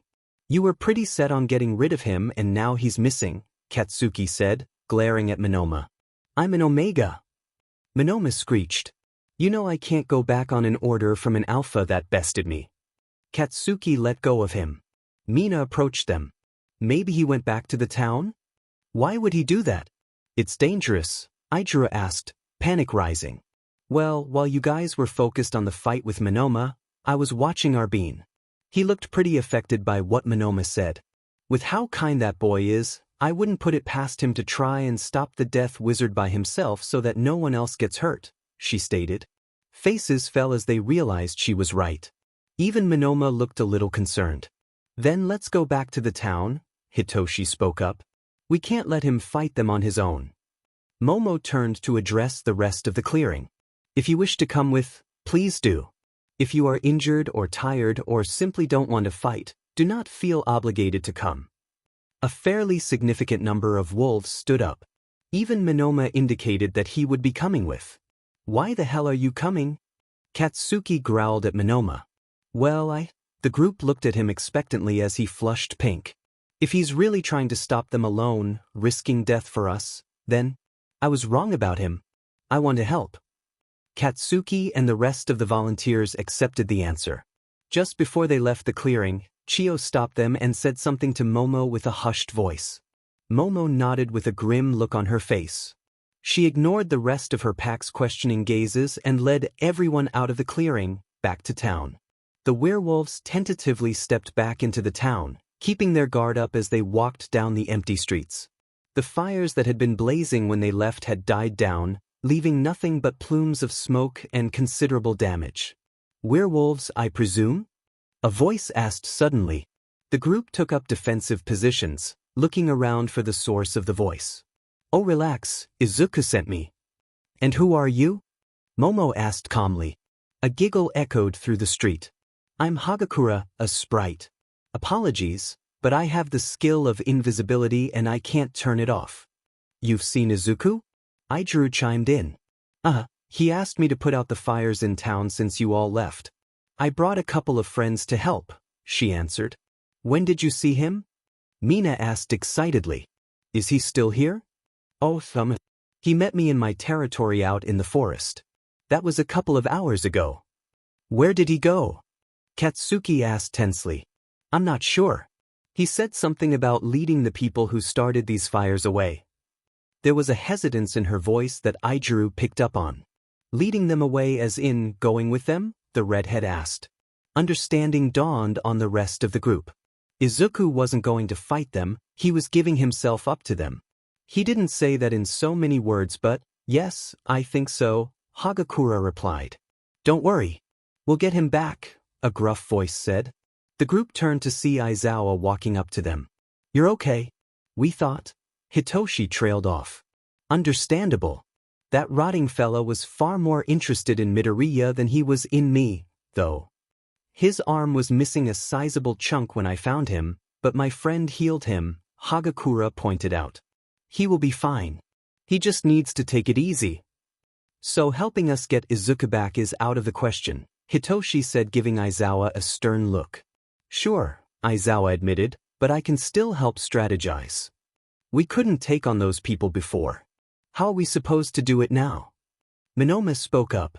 Overlapping voice rose through the crowd, interjecting both ideas and concerns.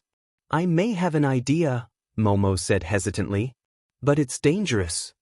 So is what Izuku did for us. Lay it on us, leader, Katsuki barked. Before we left, Chio told me where to find her emergency supply of wolfsbane. Mixed reactions came from the werewolves: shock, concern, fear, confusion, anger, outrage. And the antidote, she added quickly. We would have the antidote. I'm not taking wolfsbane, a middle-aged man growled. Cries of agreement followed his statement. That's fine. You don't have to if you don't want to. What's wolfsbane? Hitoshi interrupted. A few of the newer residents echoed his question. Poison, the man from before scoffed. Technically, Momo said, glaring at him. She looked at Hitoshi. Wolfsbane is a plant that can force a shift outside of the full moon. The downside is, we are all inherently allergic to it. We can only tolerate it for about 2 to 3 hours depending on the individual. After that, it turns toxic in our system. There is an antidote, though, to reverse the effects. Why don't we use that more often? A young woman asked. It seems useful. We're stronger when we're shifted. We could protect ourselves better. Because the shift is unnatural, wolves can lose themselves to their instincts. They may not have the presence of mind to get the antidote before the 2-hour mark. It's incredibly easy to slip up and die, even with the aid of another unshifted wolf.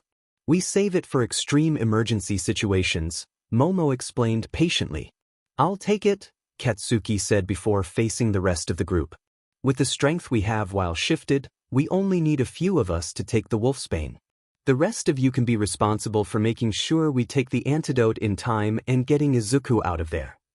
Katsuki, Idru, Mina, Denki, Monoma, and 2 other residents agreed to take the wolfsbane. Each shifted wolf was assigned to 3 unshifted wolves, each carrying the antidote. This way, if one failed to administer it, there were others who could. The rest of the group was charged with providing backup and getting out with Izuku. Really? Katsuki scoffed at Monoma. Why? Kyoka asked. He was hiding here because they would kill him. He went with them to protect us. He's willing to die for us. That's Pack, Monoma said, looking guilty. Apologize to him when we get him back. Then, Kyoka challenged him. I will, Monoma replied. Not even a little? Toga whined, clinging to Izuku's arm. No, Toga. We need him to make the trip back since they killed Kurogiri. He can't do that if you take any of his blood, Shigaraki said, sounding exasperated. Ah, but he's so cute, she cooed, getting awfully close to Izuku's face. Gross, Dabi commented. Izuku leaned away from her. You're not just going to kill me? Izuku asked, avoiding Toga's attempts to nuzzle him. Of course not. That man won't trade his power for a dead kid, Shigaraki said nonchalantly. You mean Yagi? Izuku clarified. Shigaraki whipped around to growl in his face. Do not mention that man's name, he shouted, eyes blazing with fury. Why do you hate him so much? Izuku asked, eyes wide after the outburst. Don't you know? Your precious mentor killed mine, Shigaraki sneered. Izuku looked down, thinking. Do you mean all for one? Izuku asked, only aware of the one person Yagi had admitted to using lethal levels of magic on. My sensei, yes, Shigaraki replied. Izuku tensed. You know he was going to kill the king and slaughter anyone who didn't give in to his rule, right? Izuku pointed out. Shigaraki narrowed his eyes at him. That was the plan, Shigaraki smirked. And you think that's okay? Izuku asked, confused. I don't care what's okay. He raised me after my family, Shigaraki's eyes clouded with memory. He saved me. The least I can do is avenge his death, he finished. Hey Shigi? I really hate to break up this heart-to-heart, but we have a problem, Toga interrupted, sniffing the air. What is it? He barked at her. At that moment a massive blonde wolf barreled through the trees, lunging at Dabi. Flames burst forth as Dabi tried to defend himself, only to end up on his back with the wind knocked out of him and a wolf towering over him. That, Toga said, eyes wide. There's more. Sure enough, more wolves stepped out of the trees. Izuku recognized Katsuki standing over Dabi and Idru, Mina, and Denki growling a few feet away. 3 other wolves accompanied them. It's not a full moon, Shigaraki cried, reaching to pull off his gloves. Well, but I don't know Shigi. Toga gasped as Idru came down on Shigaraki before he could get his gloves off. The necromancer cursed and fired off a spell. Idru yelped as he was blown off the mage. When Twice stepped in with the mercenaries and his copies, several of the town residents ran out from the trees. The remaining wolves descended on them as well. Someone grabbed Izuku, pulling him away from Toga. Oh no you don't, she said, smiling maniacally. She pulled out her knife. Izuku was pushed into the arms of another resident as the one that grabbed him moved to fight Toga. Come on, Midoriya-san, the man who caught him pulled him by the arm. Wait, but Izuku tried. We know, Midoriya-san. Thank you, but you don't need to do this for us, the man said as he pulled him through the fight, weaving around the chaos. We won't let you, Kyoka said, appearing next to them as they ran. She nodded to the man. I've got him from here. Yes, Yayurosa-san, he answered, falling back as she took Izuku's hand. How are they shifted? Izuku asked as one of the wolves he didn't recognize ran past them. Kyoka pulled him behind a line of trees and bushes. Wolfsbane. I'll explain another time, you nerd, she said when he opened his mouth to ask a question. For now, you and I stay hidden. They will take care of those guys. They ducked down, kneeling on the ground out of sight. Izuku peeked through the bush in front of him and saw Mina crash into twice. Oh, nope, you don't want to see that, Kyoka said quietly, covering his eyes with her hand and pulling him back into a hug. Kyoka, they were leaving. I had it, Izuku hissed at her. You did not have it. They want to hurt you, she argued. You're our family. We couldn't let that happen. I was doing it for you, he whined. No one asked you to. We were going to finish up your plan. Remember? Monoma would say otherwise, Izuku retorted. And there were people who agreed with him. I could see it. Monoma is over there right now, risking his life to shift outside a full moon because he realized he was wrong, she said urgently. A torrent of emotions passed over Izuku's face. Monoma is? Kyoka nodded. Then the rest of what she said clicked. It's a risk to their lives to shift like that? He cried, forgetting they were hiding. Kyoka scrabbled to cover his mouth. Yes it is. Wolfsbane is toxic. There's more to it than that, but we can talk about that later. A young woman crawled behind their bush. Hey, Kyoka-chan. Mina killed the copy fella, so all those fake people melted or something. We should be able to get Midoriya-kun back to town now. Alright, let's go, she said, standing up and pulling Izuku up with her. Well, I'm out. Bye, Shiggy. They heard Toga shouting as they took off towards the town. Izuku had practically jumped into Aizawa's arms when they got back to the town. I thought you died because of my plan, the greenette sobbed. Aizawa patted the younger man awkwardly.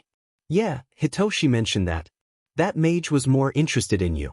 He just disintegrated a part of my arm when he pushed me out of the way, he said, trying and failing to reassure Izuku.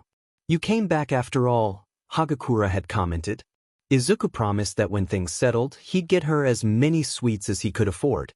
Kyoka offered to contribute after hearing about how Fae favors work.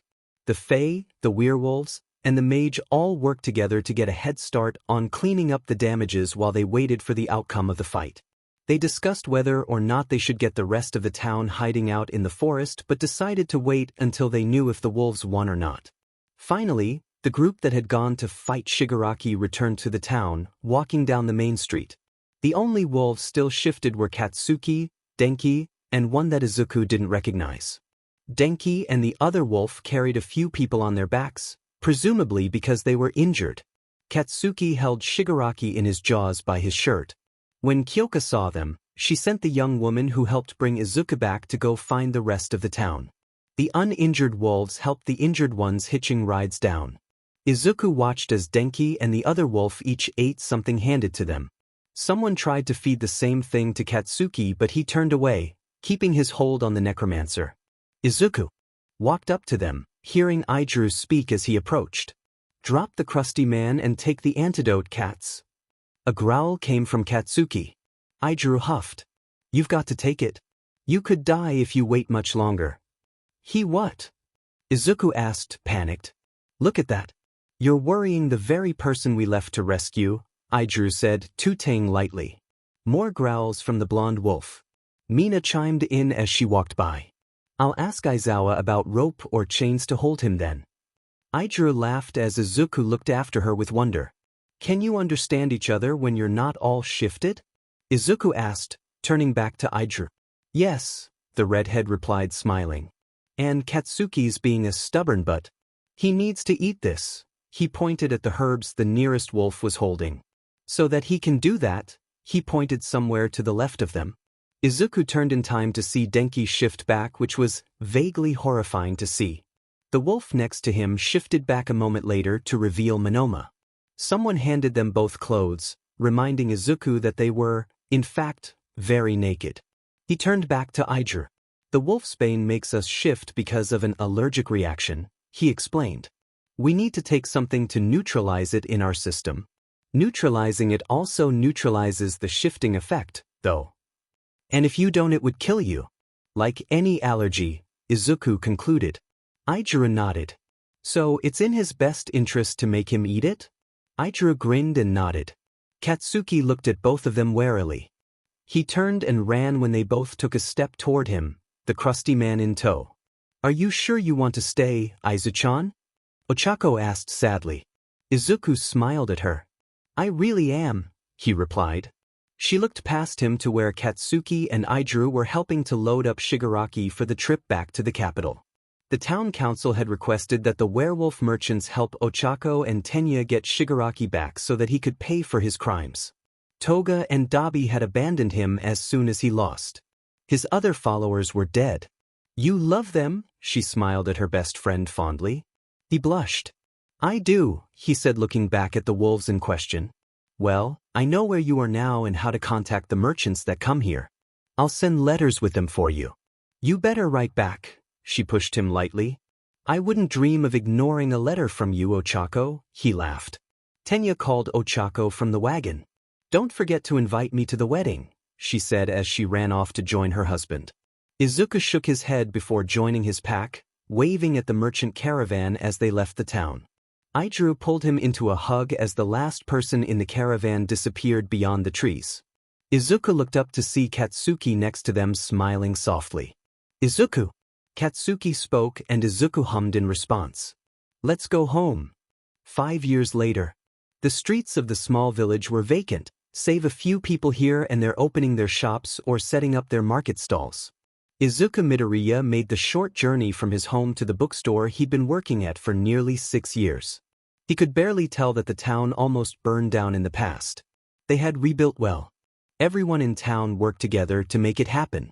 Izuku's Fae friends helped out as well, in return for sweets and pastries. When he reached the bookstore, he pulled out his key, unlocking the door.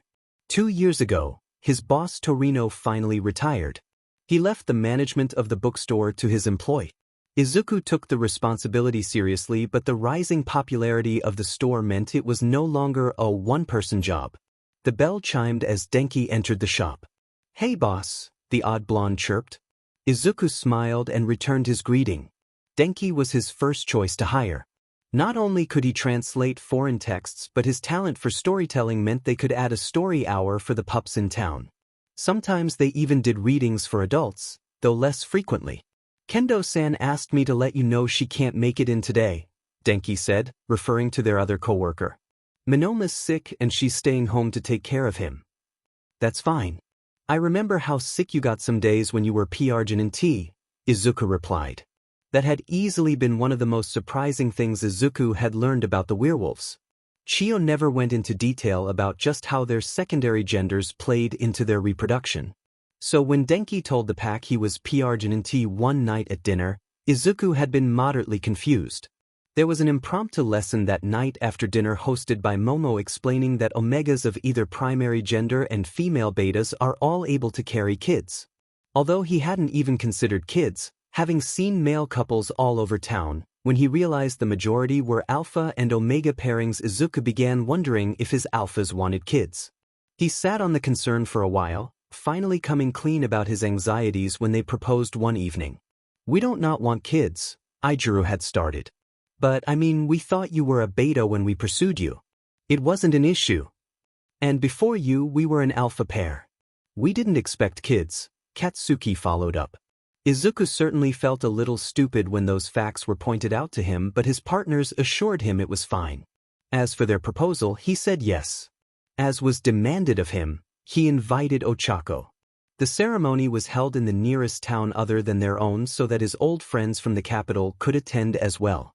Tenya and Yagi would have been allowed in the town, but the werewolves were less certain about the others, especially Prince Todoroki. Working in the castle with Yagi had granted him the opportunity to befriend the young royal when he found him hiding in the library. So in a town he'd never even seen, he introduced his new family to his old one. The castle's baker Sato and the wolves' baker Yamato worked together on the wedding cake in the kitchen of the church they held the wedding in. Mina seemed to hit it off with Tsuyu, much to Izuku's surprise. He watched, amused, as Mina whispered something that made the green mage blush. The guards Togata and Nijire helped Tenya and Ichiro move tables and chairs outside for the reception. Amajiki, a flora mage, helped the Fei Koji to grow and weave floral arches. Aoyama spent his time force-feeding cheese to the guests. Katsuki found himself facing off with the castle engineer, Mei, who was well-meaning but ultimately a hazard to the whole event.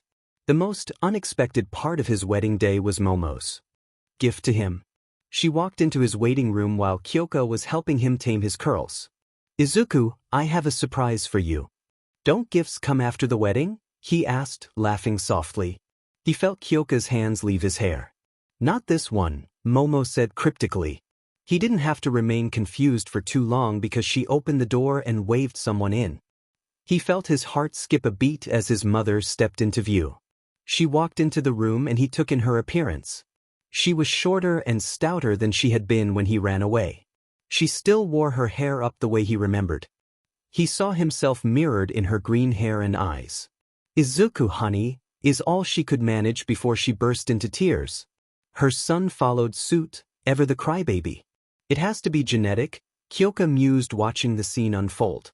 Idru and Katsuki had been concerned when Izuku came out with puffy eyes and tear-kissed cheeks. He just smiled and pointed out his mother, watching understanding dawn on them. The bell chimed, missed by Izuku since he had gotten used to tuning it out with all the customers coming and going. He did not miss the little girl who ran around the counter to jump into his arms. "Daddy," she cried cheerfully. "What's the story today?" Izuku chuckled. Idru followed behind her, looking sheepish. "You'll have to ask Uncle Denki," he told her, tapping her nose. She laughed and wriggled, trying to climb out of his grasp. He let her down and she ran off to find the storyteller.